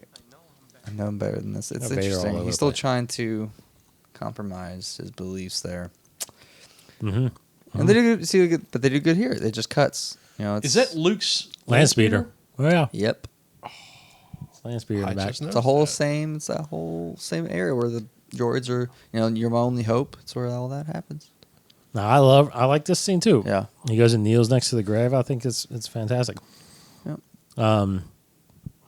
But any other? I mean, Geonosis is definitely the big change in perspective. I think I don't know. That's really, I don't know what else storylines that were really affected by this through Catalyst or because we will eventually get more stories that set before these movies that will, I'm sure, change the perspective, as everything's changing perspectives of the later movies. But nothing yet changes the perspective too much of Episode 1, 2. Clone Wars changes 3 a lot. But yeah. Now, do you think it's been a problem? Because again, we're now about an hour and a half into this movie. Okay. We still haven't been introduced to a true antagonist. Absolutely. Yep. Right? Yep. Mm-hmm. Is that a problem? We keep hearing about Has that been a problem? Count Dooku's not even really confirmed. He hasn't even been mentioned really yet. Yeah. I mean, Dooku's been just the leader of the Separatists. I think the antagonist throughout this first hour and a half is his emotions. Right? Because he's battling it the entire time. Either from how he feels about her physically, mentally, all that, Yeah. to losing his mom, to not getting his way, all those things. Because at the end of it, that's truly that and the puppet strings of Palpatine that is what turns him. Mm-hmm. So every moment he gets a little bit deeper in and he gets pushed away for whatever it is, to me, that's the villain, is that if one of those gets solved, he's probably not Vader. And more or less it's his mom. Yeah. And that would work very well if, Anakin's conflict was actually shown through physical conflict.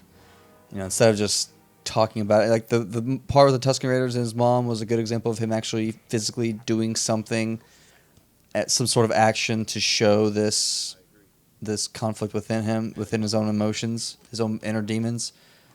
Other than that, he's just talking about it. Again, if there was another bounty hunter chasing them through Tatooine and chasing them through Naboo, and Anakin slips a little bit and goes too far and killing this bounty hunter or something like that, or goes too far and murders him in some way, to show again that inner demon, how far he'll go to save Padme. He will murder somebody to save Padme. If that was shown a little bit here, then that would satisfy my need for a villain. It's like, it's Anakin is his own villain, but we have to see that through action, not dialogue as it is, most of the way through. But other than that, we have Jango. Jango is right now the physical villain that we have, and he's not doing much. No, he's not. And, if you think about episode 1, one of the first things we get is we see that hologram of a Dark Sidious or a Dark Lord, right? It's like, that's the bad guy. That's the bad guy. That's the beginning of episode 3. You see Grievous. Yeah. So it's like... And Dooku, even though he's there, but yeah. Dooku. But Grievous is kind of the guy that they're chasing throughout the movie. Here, it's like, at the very beginning, it was, it is kind of Jango, but like you said, he's kind of scattered. He's not present that much enough. I don't feel like he's a threat. It's 2 action scenes so far. 2 action scenes, right? And I don't feel like he's the threat. It's like, because that there's something else beyond that. And it's all like right now where it's like there's something at Geonosis obviously at this point. So we know it's leading towards Geonosis, and that's where we'll have our big bad fight, but we don't know with whom yet. Oh, Jar Jar. Oh, Jar Jar makes a big boo-boo in this movie. You do find out, I won't spoil that, but you do find out in the 3rd Aftermath book kind of Jar Jar's fate. Really? In a sense. Yeah. Kind of, yeah. I'll tell you after. Okay, so now we see Dooku for the first time. Is this he saw him as he was walking through and all that, right? But this is the first time he's talking. Now, this brings up one of my points that I wanted to bring up. Dooku himself, older Jedi, leaves the Order. Now, in the original drafts of this movie, that was actually a female. The character was actually a female. And kind of like the Asajj Ventress character that we see later in the Clone Wars. That's why he brought her back. Would you have preferred that versus what we got here in Dooku? Well, I love me some Christopher Lee, so true. And I like Dooku. God rest his soul. So. Yeah, a lot of people hate on Dooku. At least some people that I talk to. But no, I do. I kind of do. Yeah, to be honest. Well, I guess I've always been curious about this because I'm pretty sure I know the answer, but the way he reacts to kill him in episode 3, there's a part of me that wonders if he knew like the whole plan. Like I don't think he did. I think he was pretty oblivious to a lot of it, and he was just as much a puppet as everybody else. And I kind of feel sorry for him because he left the Order and everything else. I definitely think Palpatine had his eye on Anakin for a long time. because the 10 years that he's grown up between 1 and 2, he had a lot of those sessions with Palpatine. I mean, Palpatine watched him grow up. He's been grooming him. He's been grooming him. So I think you're right. I think he's definitely using Dooku. Oh yeah. He's definitely knows that he's not in the end game of everything. Did Palpatine know of Anakin before Qui-Gon though? No, I don't believe that. I don't believe that. So they don't. There's a lot of rumors about that, but I don't think that. Okay. I mean, I don't know any other evidence that supports anything like that. Because would the senator of Naboo have access to the midi-chlorian count of a person? Yeah, but not Anakin's. Cause that's what I'm saying. Like, how does he know we'll be keeping an eye on you? We'll be following your career quite closely. Well, that was after the fact that he helped save that planet. Yeah. So is he, because he's so strong with the dark side, he's able to pick up on this kid's force sensitive and. Yeah, and I think I see what you're getting at. And I think that throughout the years, as he's seeing him grow and learn and train, I think he's getting the fact that yes, this guy could be, like he says, more powerful than Master Yoda. Yeah. You know. Oh, darn you, Jar Jar. Yeah, you had to make Such him a tool. Had to make him start the war. But I would have. I don't know. Dooku. You know, obviously you're getting a high caliber actor in Christopher Lee, but no, honestly, I think it would have been. I think a female Jedi, or because to me it is a little difficult for me to. I mean, I think there is a story or something like that, or I think it is canon in it that Dooku's excuse, even though he had turned to the dark side, his excuse to leave the Order was Qui-Gon's death. Oh, I don't know. Oh, you know? Okay, I think that's. I don't know if that's full canon. Was it in the? I think it might have been either in the novel or in the graphic novel. But he was obviously turned to the dark side shortly after Episode 1. Left the Order, but his excuse of leaving the Order was Qui-Gon's death or something like that. So, because he trained Qui-Gon, right? Yeah. He was a master. But I would have liked to see a female there. So I don't know. I don't know if it had to be tied to Qui-Gon. That's why he chose an older Jedi to do that scene. I don't know. Yeah. But I would have liked to see, I think, a different person than an older. I think it would have made the lightsaber battles like, I mean, because come on, we just came out of Maul and Obi-Wan in Episode 1. It's like, oh man. Let me ask you something else too, both of you guys, because we're in that little gray area right here. Because this is really bad CGI coming up. I don't think they ran out of money near the end to do the scene, or just George run out of money. I don't know. It just doesn't look that clean, but. Now that we've gone through 7 films, 8 films, and 8 counting Rogue One as part of the series, do you have respect for R2? He knows everything and doesn't tell a flipping soul, and he knows where Luke is, and he won't give up. Well, I'm just saying, like he knows, like who's the daddy and all that stuff, and. Well, no, he doesn't know where Luke is. He's at the other half of the planet. The other half. He didn't have the other part, though. That Lars Santeca had. You know, who's to say he didn't tell Padme or Han Solo or Leia about everything? They just don't know what he says, or they don't care to listen to him because he's a droid. Yeah, I think, at least in my opinion, in my view of R2, I think, unlike 3PO, 3PO has a program that I guess he's not artificial intelligence, but he's a droid and he's programmed a certain way to do certain things. R2 is the same way, right? He's an astromech, so he's really there to repair and to take orders and do things. So I don't think it's in his programming or his consciousness to tell rumors or tell gossip, right? So he knows all these things. And if you asked him, he'd probably tell you, but no one knows to ask him, right? No one knows to say like, "Hey, do you know who Darth Vader is?" Yeah. By the way, I do know who Darth Vader is. Yeah, it's Anakin Skywalker. Yeah, don't you know that? But I think because no one's I'm sorry. no one's probing him about Yeah. the questions, then he does know it all, but he's not going to sit there and tell you. Yeah. And, I don't think he's not thinking like that. Pablo right? Hidalgo made an analogy about R2. It's like he's like the family pet. It's like you don't really you don't look twice at him because he's a little astromech droid. So Yeah, but he's also Lassie in the sense that he can solve things. Yeah, and but that's save again, you. that's all they use him for. That's all they need him for. It's like, again, they wouldn't gotta have think. such a I agree with complex. you. I agree with you, These Dave. people They don't wouldn't think appreciate about me. C3PO gets like oil baths. I'm gonna sit over here. I would never have the guts to run under those things. I was like, I'm just gonna find another way. He is mowing down these poor creatures.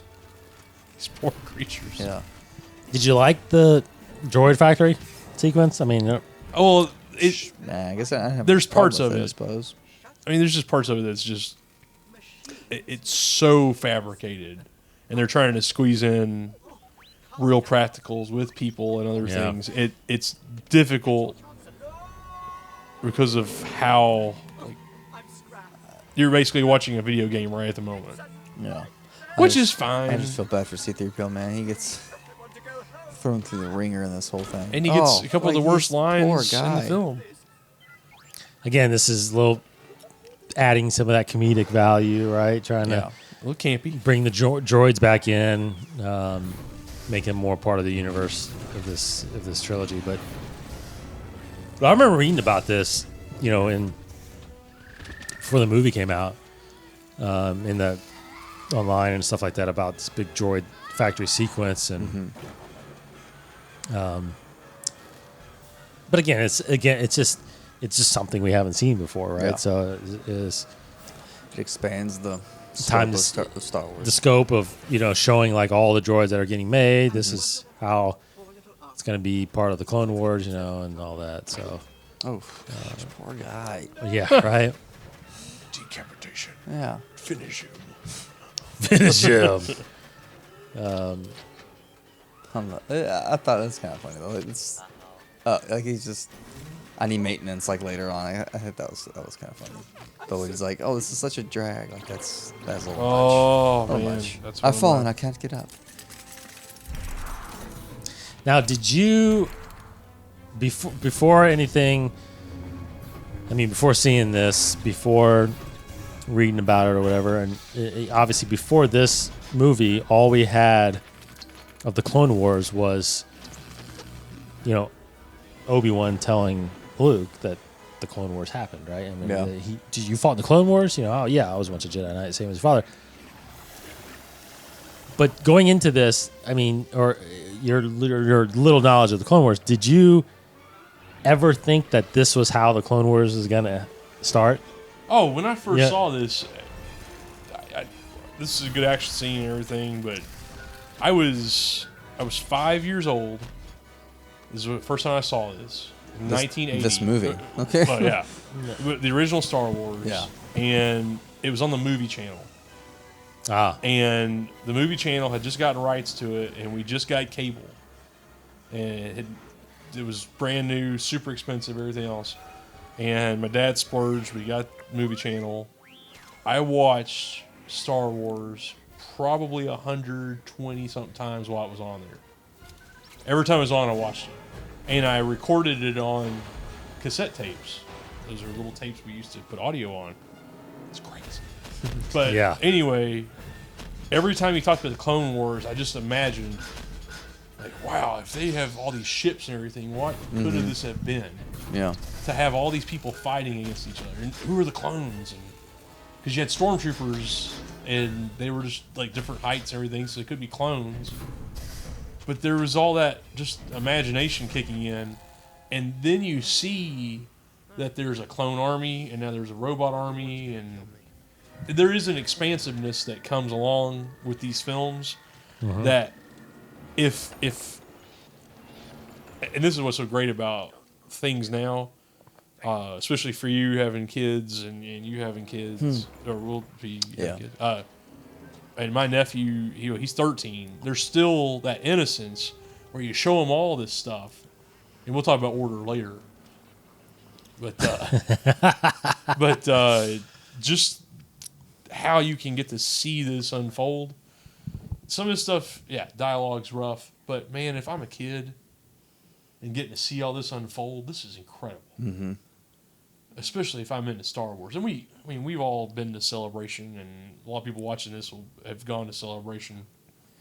And when you see kids that are 5, 6, heck, we saw 2 and 3-year-olds that were in cosplay and understand it. Right. Yeah. Man, that's cool because it can keep going. Because as long as there's another group of fans, they'll keep making them, and we can keep it story after story after story and filling all these gaps in.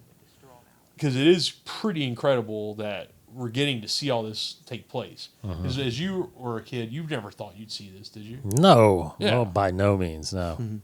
But that's why we all stood in line for hours on end. Now we can order our tickets early and buy our seats ahead and everything else. How great would that have been? You could have gotten a week of your life back. Yes. Not had to use a porta potty multiple times or a bucket possibly. Yes. But those are also memories about what Star Wars means to you. Totally. Now, I'm glad that I can block some of this part out. But that's cool and everything. But the whole dialogue. Yeah. But I don't know these critters they've got to go up against here in a little bit. Well, I like this for the fact that it's like George's version of a Gladiator movie. Right. And the first Planet Hulk. Phantom Coliseum. Menace Yeah. pod race scene was his race car. It was his that's right. Star Wars American Graffiti in a way. Yeah. Or NASCAR. This is his old classic Gladiator film, which he loves. That's why he made Star Wars, is to be like a Flash Gordon thing. It's to harken back to these old classic golden era movie films. And this is very much like that Gladiator. So I like that, and I appreciate this whole scenery. But the scene right before it, them in the little waiting area, having Anakin, was another awkward romantic scene that did not feel earned. Yes. And it was very emotions on the sleeve. Uh-huh. So, but here to the very end, mostly great stuff. Mostly incredible. Yeah. Yeah. This is. Yeah, I That's guess I don't know how much lesser. time's left. Maybe 30 minutes, maybe 20 minutes. But yeah, this is where it really ramps up, really turns the corner. Now, when I went into this thing because I was a little confused. I had never expected that the clones. When I visioned the Clone Wars all these years, I kind of had that vision of. Well, the Jedi were fighting the clones, That's what I thought. not fighting with the clones. Yes. That's where it was really confusing when I saw this movie. That when it turned out that Yoda's like, I'm going to go over to Kamino and grab this army, and all. I'm like, what? That really got me. It took me a while to, because at this point you don't know about Order 66. Right. You don't know how it's going to turn out. So is that so? You were confused too about it's the whole line of Obi-Wan saying that Darth Vader killed all the Jedi. hunt down. It's when you see the films, it's like, oh yeah, okay. Order 66 takes over, all the clones help him, and they mow him down. But he kind of goes after the stragglers or whatever. Well, the younglings. Well, not just the younglings, but I think that's what you'll find out in that comic series. Yeah. He hunts down some of the ones that that's what I was reading escape, about right? That, little kids. Right. This Oh, is- really? I would like. Okay. Well, I'm saying, I would Painful. like to. I know some people would have been very that is the offended by that, worst. but that can't feel good. Yeah. And her reaction is great too, because it's like, Yeah, that's true pain. Yeah. Okay, I'm done. Okay, you win. There's a lot of back injuries to non-Jedi people too. Yeah. Like Finn gets one, Yeah. right up the back. Oh yeah. Right. And he get almost trampled. It's just But the fact that we end up getting Right. a full series of the Clone Wars really blows my mind too. Like I never thought we'd actually see because I was a little disappointed. I gotta admit, Oh yeah, we never saw the Clone Wars. I was movies. disappointed that after when Episode 3 came out, it was the end of the Clone Wars. I'm like, what? Yeah. We didn't see any battles. You know, it's like Yeah. But that's so fantastic when you have people like Dave Filoni, though, that have the Yes. foresight to say, look, give me the keys to the city. Mm-hmm. I'll do this. I can get some stories together. We can get some things happening. Well, that's partially true because all the Clone Wars stories were George. the stories were George. Yeah. all just- the subtle nuances, though. Well, I mean, Filoni helped shape some of it, I'm sure, but but the story arcs. each pretty much each episode was George. Yeah. Well, I mean, he still needed a caretaker. Totally. And- Totally. He needed an executive director, and that's what But nothing went through. Nothing was made without if- George's consent. Without George's. Yeah. But yeah. Yeah. But he was the director of the Clone Wars. For Filoni sure. always Filoni. has that disclaimer. It's like, listen, I directed these episodes, but the stories always came Always from George, always yeah. came from George Lucas. Because his idea to bring back Darth Maul and all that stuff. And Ahsoka was George Lucas's. Idea, right? Yeah, so it's pretty cool. But no, I agree. Like Clone Wars, even the 2D macro series yeah. was fantastic. Man, just took that guy out quick. Killed it. Yep. But this is... and- that would would've have really so hurt. bad. That would have She's really tough. hurt. Jeez. That would have really hurt. No. But another poor creature that will later meet his demise. Yeah.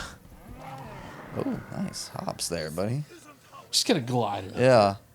Oh. Shooter or something. Yeah. Did you really have to bring those guys back? I guess they're always going to be there. Yeah. I mean, in the end, their fate, you know. But the fact that you get ready to see all these Jedi is just That's cool. Oh, man. Now, I marked that pretty hard. Yes. Oh, man. totally. Yeah, Mace Windu. Just stops and looks Purple at it for a lightsaber. second like he's just too cool for school. Peed a little. Admit it. Oh, jeez. Yeah. Now, what do you guys think? How much more dramatic would it have been for Mace to go ahead and chop Jango's head off? Well, it would Well, have been very dark. It would have been dark, but they're in dark side. They're in a massive crap storm right now, Yeah. surrounded by droids. They got Geonosins everywhere. See, that's what's interesting though, honestly, about Mace, because Mace is edgy. Like he's the one who wanted to execute Count Dooku on the spot yeah. because and Don't mess with his robe. and this is supported by the fact, and also I would give reason why he has a different color lightsaber, because he is a different type of Jedi than any other Jedi. That's true. In the entire order of 10,000 Jedi, Mace is unique in the sense that his not just his fighting style, but the way he uses and channels the Force borders very closely to the dark side. Very true. There's a style. I honestly, I'm having a brain fart. It slips my mind the name of his style. I want to say Atari, but it's not Atari because it's a video game console. But yeah. he has a fighting style that many people have It tried looks to, like that. It's Yeah. Achari, or something like that. but many Force users have tried to master this fighting style, and pretty much Form- all of them, what, Form except 7? something that might be right. Yeah. Mace is the only Jedi to have mastered this style. Everybody else who have really succeeded at it have become Sith or just dark side users.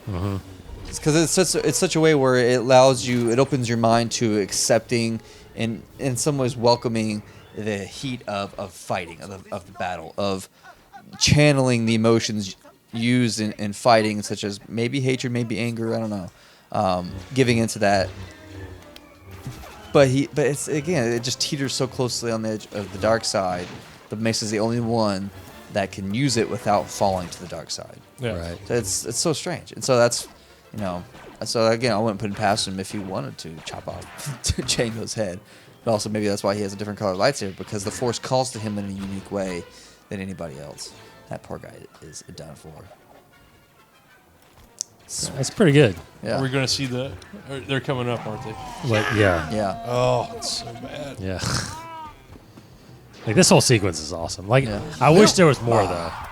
This is the one sequence there should have been more of. There should have been more fighting between him and Mace. But then I don't know if it's supposed to portray Sure. Mace's power, but the only reason is because you find out that Trampling in this one. his That's- backpack or his jetpack gets broken again. broken, you know. So How it's many like of those does he have? I know it's like it's sparking, you know. It's like come on, that's the only reason why he didn't take off.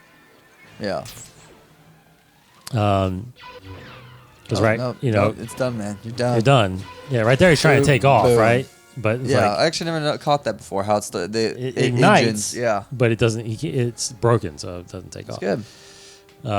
That's just how good Mace is, man. And that, totally. that response by Dooku, though, it's like, oh, we're in deep trouble now. Yeah. Really? It's just a bounty hunter. Well, that's But true. this is a good bounty hunter. I mean, there was a 3-minute fight between him and Obi-Wan where Oh, there she is. no. The next one's coming. Oh, well, wait. Yeah, Kid Fist those pearly whites here. It's so great. I know, right? Oh, there he is. A cute little Oh. smile. So, as we get ready to see the She's in trouble. as we get ready to see the arrival of the clones, Well, we got one more coming. we do. Yeah, I believe so. Anakin looks good with the green lightsaber. Yeah, that's true. Where's she at? She's coming. I don't know. I don't remember another. I don't remember. Yeah. There's one more. Oh, this is so sad. This is just Sorry, brutal. buddy. I mean, Yeah, why didn't he like oh, mind trick it into going after the droids? Maybe he's not that. you know? Doesn't have that particular gift. And then it's dead. You don't have to do that. You don't have to do that. Yeah. Hey, we learned it in Zombieland. You gotta do the double tap. Yeah, it's true. But no, I was gonna say that the clones are about to show up. Can you hear? What? Oh, we got what a drag. Oh, Oh, yeah. Oh, death. But the clones, were you The other- yeah. surprised, or could you even tell that they were all CG? I never noticed when I was a kid.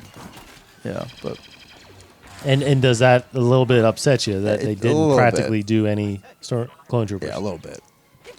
I mean, the technology was coming along then. I mean, could Where, you tell oh, that there was yeah. no? When you first saw I it, thought some of them were practical. when you first saw When I it, first saw it. The super droids, I've never thought. No, I'm talking about the clones. Oh, the clones. Oh, The yeah. clones. Well, that's the tech that they were using for Lord of the Rings, too, though, to get that stuff perfected. Right. The population capture. So Yes. that technology was coming along. And since you had one person and you just had to move around, they could make them 300 and multiply them out. but even to the most simple of scene of when Padme falls off the gunship with the clone trooper, and the clone trooper's just standing there talking to her. He's fake. He's fake. Everything. All of them. Every time they're completely in armor. There's fake. no practical armor cloned in any of these movies. Really? No. I thought from the army perspective, No, yeah, when you see the everything. grand scale, Because yeah. it all looks like art to me. Yes. The battle scenes that are coming up, but I didn't know that Oh, shoot him now. They're individual distracted. ones. Yeah, like all those are fake. Yeah. Wow. That's why I'm telling you. I didn't know that. I did not know that. Yeah, I thought like some of these guys were real. You know, like they were practical. Now let me ask you guys. You guys cover this stuff all the time. This is a video game at this point. Pretty much. You're It watching is the Clone Wars. Yeah, it's Yeah, Clone Wars you're watching battle. like the intro video to a video game with a few Yeah. practicals thrown in there of people. There might be 9 people in this whole scene that are physical, able-bodied Right. people. Yeah. The rest of this is all stuff created in post. Yeah. Does that bother you at all, or is it more about the entire ethos and mythos of just Star Wars in general, and seeing it unfold on film is fine? Or would you rather see the practical way we used to see it back when we were little? No, in my opinion, this is the only way. In my opinion, this is the only way you can accomplish it. Without casting all those people. Agreed. But the droids, you can't do it. The only way you could have done it is a ton of stop motion, right? Good stuff. But to me, especially at that point, the CG is still, like Casey was saying, it's still trying new things and pushing the limits. Yeah. Oh yeah. I mean, this is unprecedented back in 2002. It's like Well, I would recommend anyone watching this watch it on Blu-ray. totally. DVD is nice and all because it washes out some of the CG, so it blends a little bit more. But the sharpness of this is unbelievable because it is so much CG. Yeah. But look at that. That is awesome. I mean, I remember oh my. Now I've got this on DVD. It does blend better Yeah. because you're getting a little bit. You're in that A 7. little softer, right? Yeah. You're 480, aren't you? Not 720. It's 480. Yeah. Yeah. So the blend happens, and you don't see as much of it standing out. But I mean, you can't do that. No. 19. There's Death Star back there. Oh no! Yep. Oh, Yeah. so much fun. But it looks so real. I mean, even back then it looked like Well, you're telling those guys, hey, just act like you got hit. Oh, right there. How is that not a real guy? It's like. I mean, it's. You'd think they would. I mean, that's jumping off this the I mean, guy's those studio. 3 people were the only ones that were real. Yeah, That came fake. off the. They're all fake. Fake. Every one of those guys are fake. So That's is the whole there- thing. All these fake. Is there someone in a blue suit or a green suit that I don't they're think using as a practical probably to not. stand? Then talk they to? because there wasn't motion capture then. There wasn't really motion capture at that point. Not like there is now. Yeah. This stuff right here is awesome to me. Yeah. Like now they might have had guys in gray suits running around. Totally. I think it would have like- it would have been Avatar. It would have been Like Avengers with the Chitauri aliens. exactly. You know. Yeah. You had people over top, painted in post over top of somebody, but then it was just. That's why the movements are a little Oh, yeah. off. Like you Yeah. can tell some of the movements because if it was a person in a suit, it would look more real. But like that, I could have swore that guy was real. I could have swore that guy was real. Again, it gets more noticeable, I think, in episode 3 when they start having their helmets off, but in armor, like Commander Cody. Yes. Wait, so like in a real- episode 3, that's the same Well, it's thing? a real face, but digitally put on a fake. Yeah, it's a fake body. They just used his face. Yeah, And, and it's more More noticeable. like he's not there. He's Nothing not, is real. in Yeah, I that. know, exactly. right? Oh, man, I marked that hard here, too. Yeah. I love these weapons. Yeah. Now, you notice the difference in the Clone Wars masks, right? The evolution of those, because Yeah. I think this was based on Jango, right? And then it kind of evolved into more of what looks like a stormtrooper. In episode 3, I think even 3 they have different. They have different A little bit.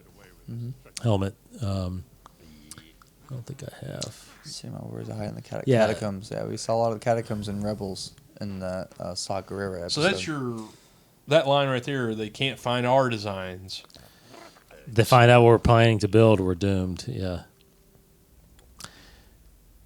Yeah, but right there's still kind of a question of who designed it. Who came up with Who the actually idea? came up with the plan and the idea of the Death But Star? like you said, the Geonosins are who did it, right? They are. Yeah. So, I mean, he was clearly saying that. It's just when you watch it the first time and not knowing that. Well, I think, not is it the whole, like, yeah. the whole but Axis powers? At this point, we can assume maybe Sidious or Dooku told him to build it. Say, hey, I want you to design a super weapon and build it. But Yeah, That's not but how. the confusion, to me, what was so confusing back then was that we were, because of the EU, we Yeah. were under the impression that it was Tarkin's idea. Yes. Like the Tarkin's, it was the Tarkin doctrine. Yeah. He came up with the Death Star. So based on that, you were like, well, how did the Geonosins get involved? It was all Tarkin. Yeah. So that's where the confusion was. But now we know that Tarkin didn't know about it and found out later when they were trying to build it. I mean, we're seeing this a lot more in films, though. I mean, you might watch Batman vs Superman. If you watch Batman in the Armor, a lot of that's all CGI armor, Right. capes, but it looks usually. It looks amazing. Yeah, it looks pretty good. And Iron Man's armor. Oh yeah. Like I was blown away. Man of Steel. At the beginning, Zod. That's all fake. His armor is all fake. For the most part. No. Yes, it's all fake. Nothing is real. Yeah, it's crazy. It's, That is one of the best shots. Yeah. By far. Just Kylo Ren's shots. mask in Force Awakens is fake too in one shot. You know that? Is it really? In the one scene where he's talking to Snoke, when he has his mask on, I did not know it's that. fake. It's in the behind the scenes of Force Awakens, like because they wanted him to, and they wanted to see his emotions, and they just put a mask over his face. Now, you guys have heard the whole theory that George Lucas has had for years about every frame of a film should be able to be a standalone portrait. And they came up with the Frames book. Yes. These films, if you pause almost anywhere, you get some of the coolest images. And we've seen them already. Yeah, you're right. Some of them, it's breathtaking sometimes about how much meticulous time is put into making all this look good. You're right. Yeah, he definitely doesn't waste space in a frame. Like there's something in every shot. Yeah. And I think that's nice that Disney has picked that right up. And yeah. I mean, everything flowed so well in Rogue One. And this is a great scene right here. Just testing him again. You know, are you a Jedi or are you a whiny guy that's going to go chase something that you're not supposed to even have yet? Or are you going to go help me fight this? Yeah, it is very well written and executed because, you know, like the preview. Oh, I love that. And he kind of like, he felt it. He felt it. He knows what's happening. Good deal. Finally, I got through this kid. But you know, very easily because what we've seen before, Anakin could have been very wearing his emotions on the sleeve, and he could have been. It could have gone horribly wrong. But that scene was different in that it was more subtle, it was more contextual, and you know, physical, arguing, fighting. You know, there's conflict there. Oh gosh, those poor guys. But they did their job. yeah, that's it. That's what I learned in episode 3. Yeah, done. Let them do their job. So at this point, of course, we've seen this battle in the teaser and the trailer. At this point, did you at all anticipate that Yoda would fight? I was going to say this.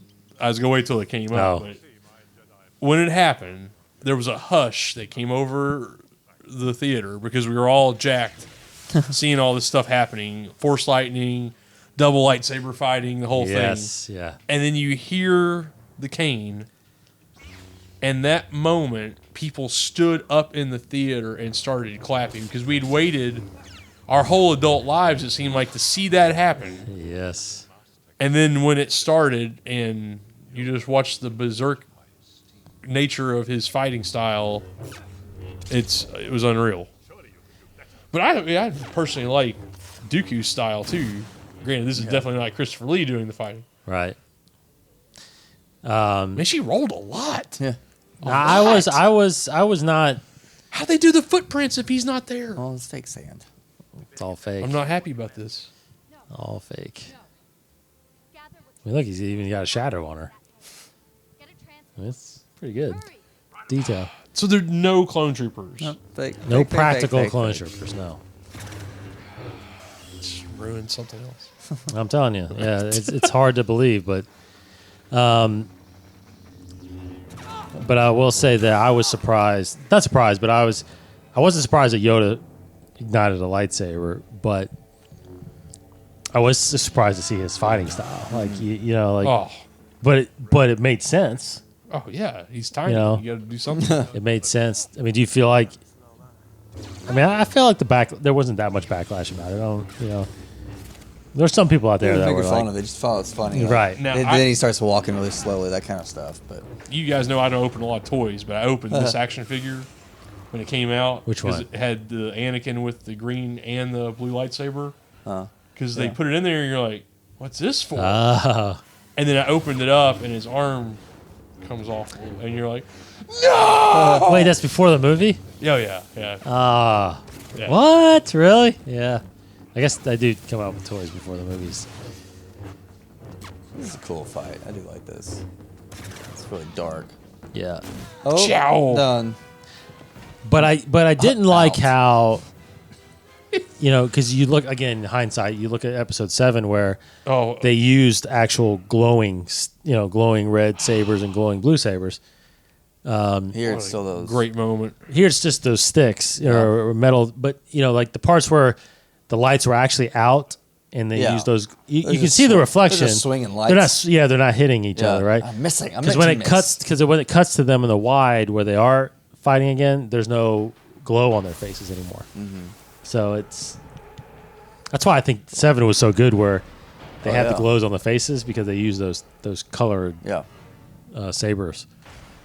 We didn't have LEDs when this came out. No. Actually, I don't even know if HDTVs were out then. No. Because I remember buying...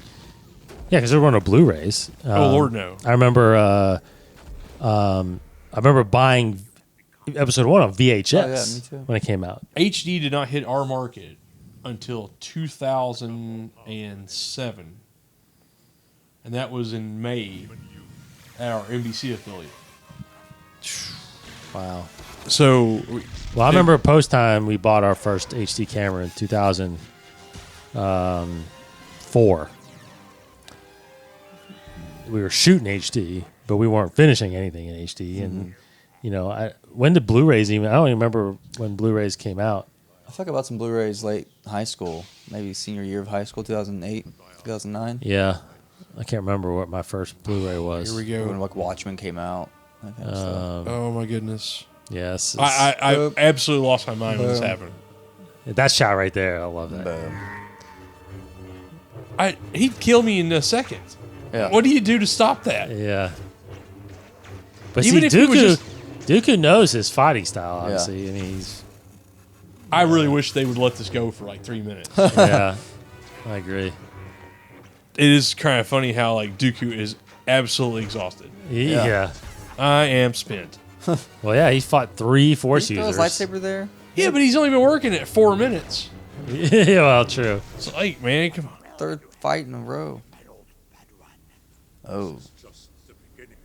Yeah, old Padawan. That's where you find out the old Padawan.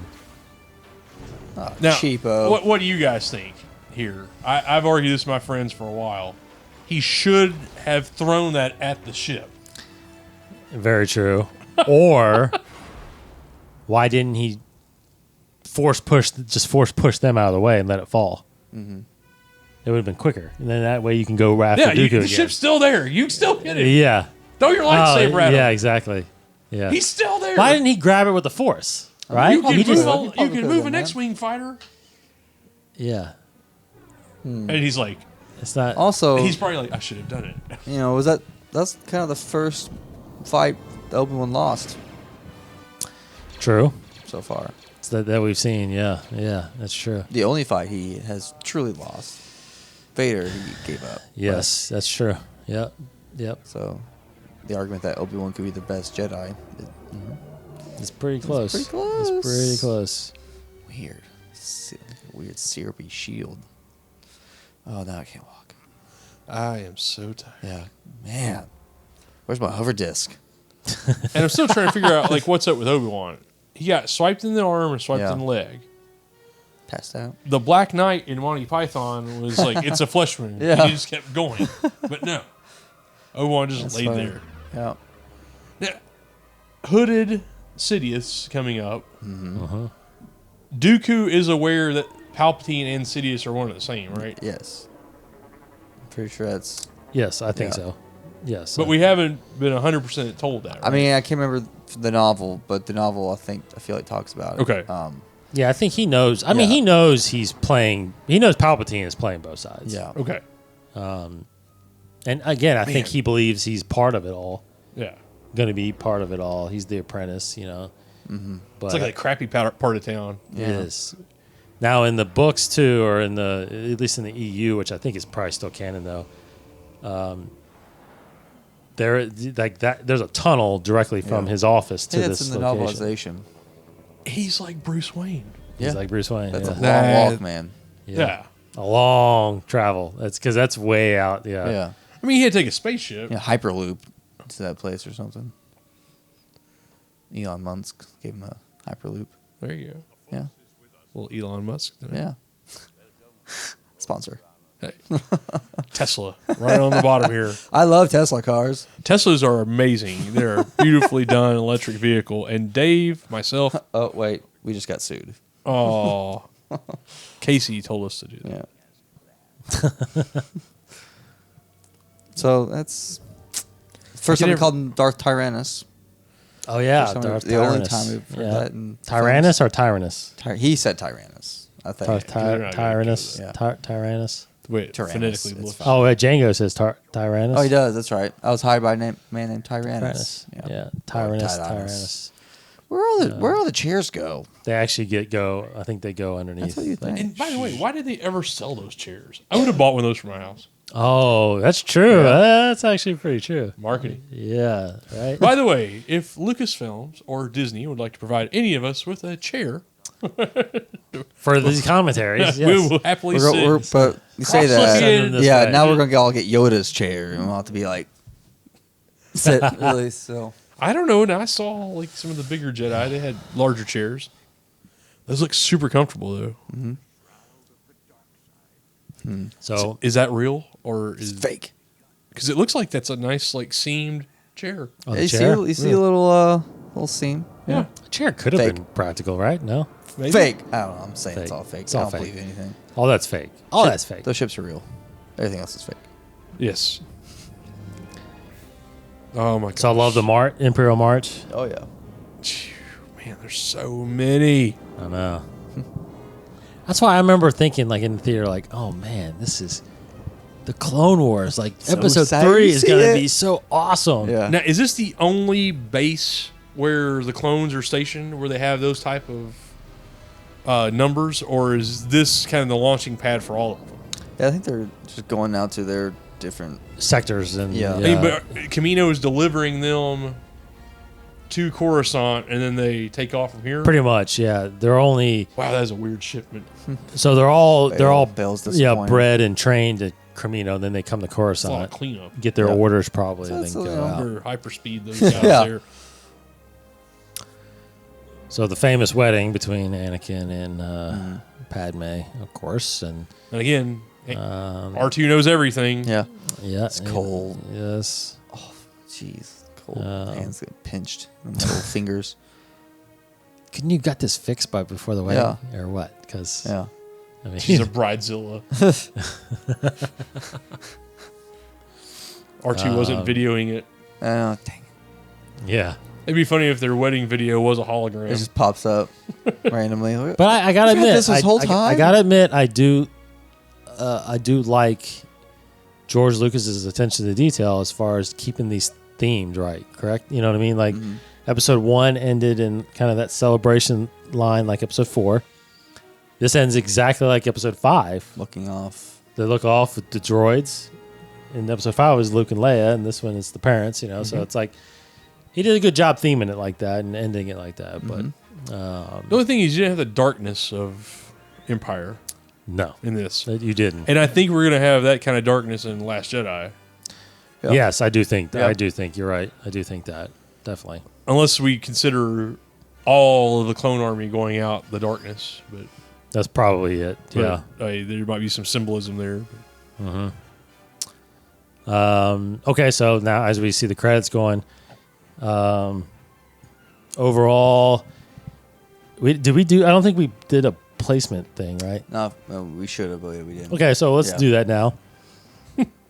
Where does John Williams. episode 2 land in your, I'll ask you first since it's the only one you're going to do, but where does episode 2 land in your 8 films? It's always been the last one. Right. But talking a lot of this through tonight, Ooh, I think have we it's- changed Well, it? I think Yeah. it's the thing that always gets me about episode 1. It's Darth Maul against the Jedi. Everything else about that movie, I'm kind of like, but man, that was cool because we hadn't seen it in so long. Yeah. It's kind of like in sports, you get that team that they don't win a national championship, but they played really hard, and you respect them. You know, you're like, wow, good for you. And I feel that way about episode 1. This had so much potential, and they just kind of missed it. But there's a lot of good stuff in it, a lot of continuity that you get with it, with the rest of the films. So I will now put it as like a 5B. Really? With episode 1. You're counting Like Rogue One in your No, ranking top too. 8. Oh, we're going all of them. Oh Yes. yes. Sorry, I didn't know if we were just doing No. All 8 now. all 8. Oh, it's So definitely there's 7B. Yeah, it's like 7 and 7A. Oh, okay. We'll do it Okay. like horses. Okay. So 1 and 2 are your bottom. Yes, They're basically 7.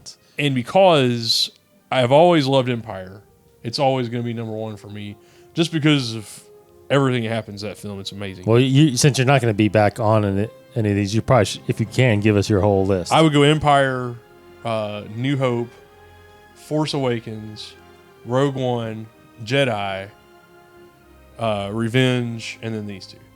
Episode 1. Wow, you got the prequels at the bottom 3, huh? I liked a lot of stuff for Revenge, That's but probably a lot would. Man, Rogue One was cool. Yeah.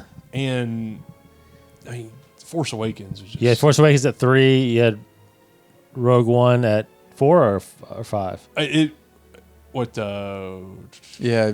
So Empire, 5-1. Empire, New Hope, 5-4. I mean. Force Awakens. Force Awakens, Rogue One, Then Jedi. then Jedi. Okay. Yeah. And then get into the prequels. That's probably a lot of people's. Yeah. That's probably a lot of people's. Yeah.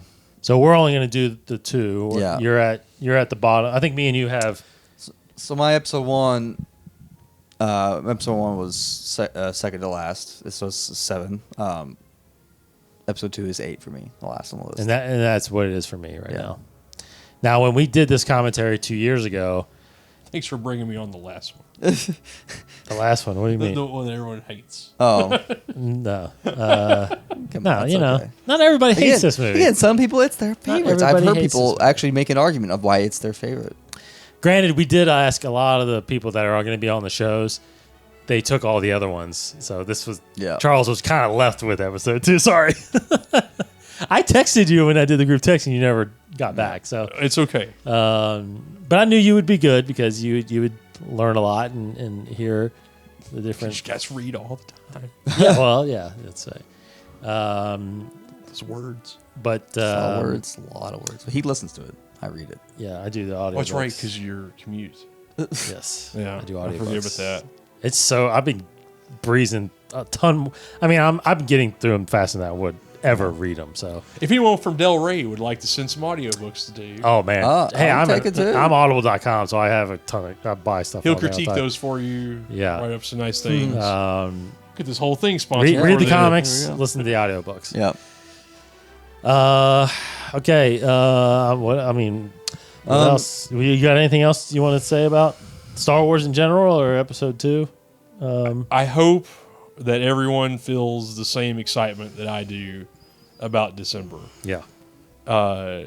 It's going to be just one of the best nights ever when you get to go see it. Or days, whenever that might be, when you get to see Mark Hamill ignite that lightsaber again. Because I will have chills all over my body when that happens. And probably a little teary-eyed. Yeah. Because, it was one thing seeing the trailer for Force Awakens, but man, when we get to see this stuff. And him in action. Oh, my goodness. Yes. And just it's just fun to be a Star Wars fan right now. There's so much cool stuff.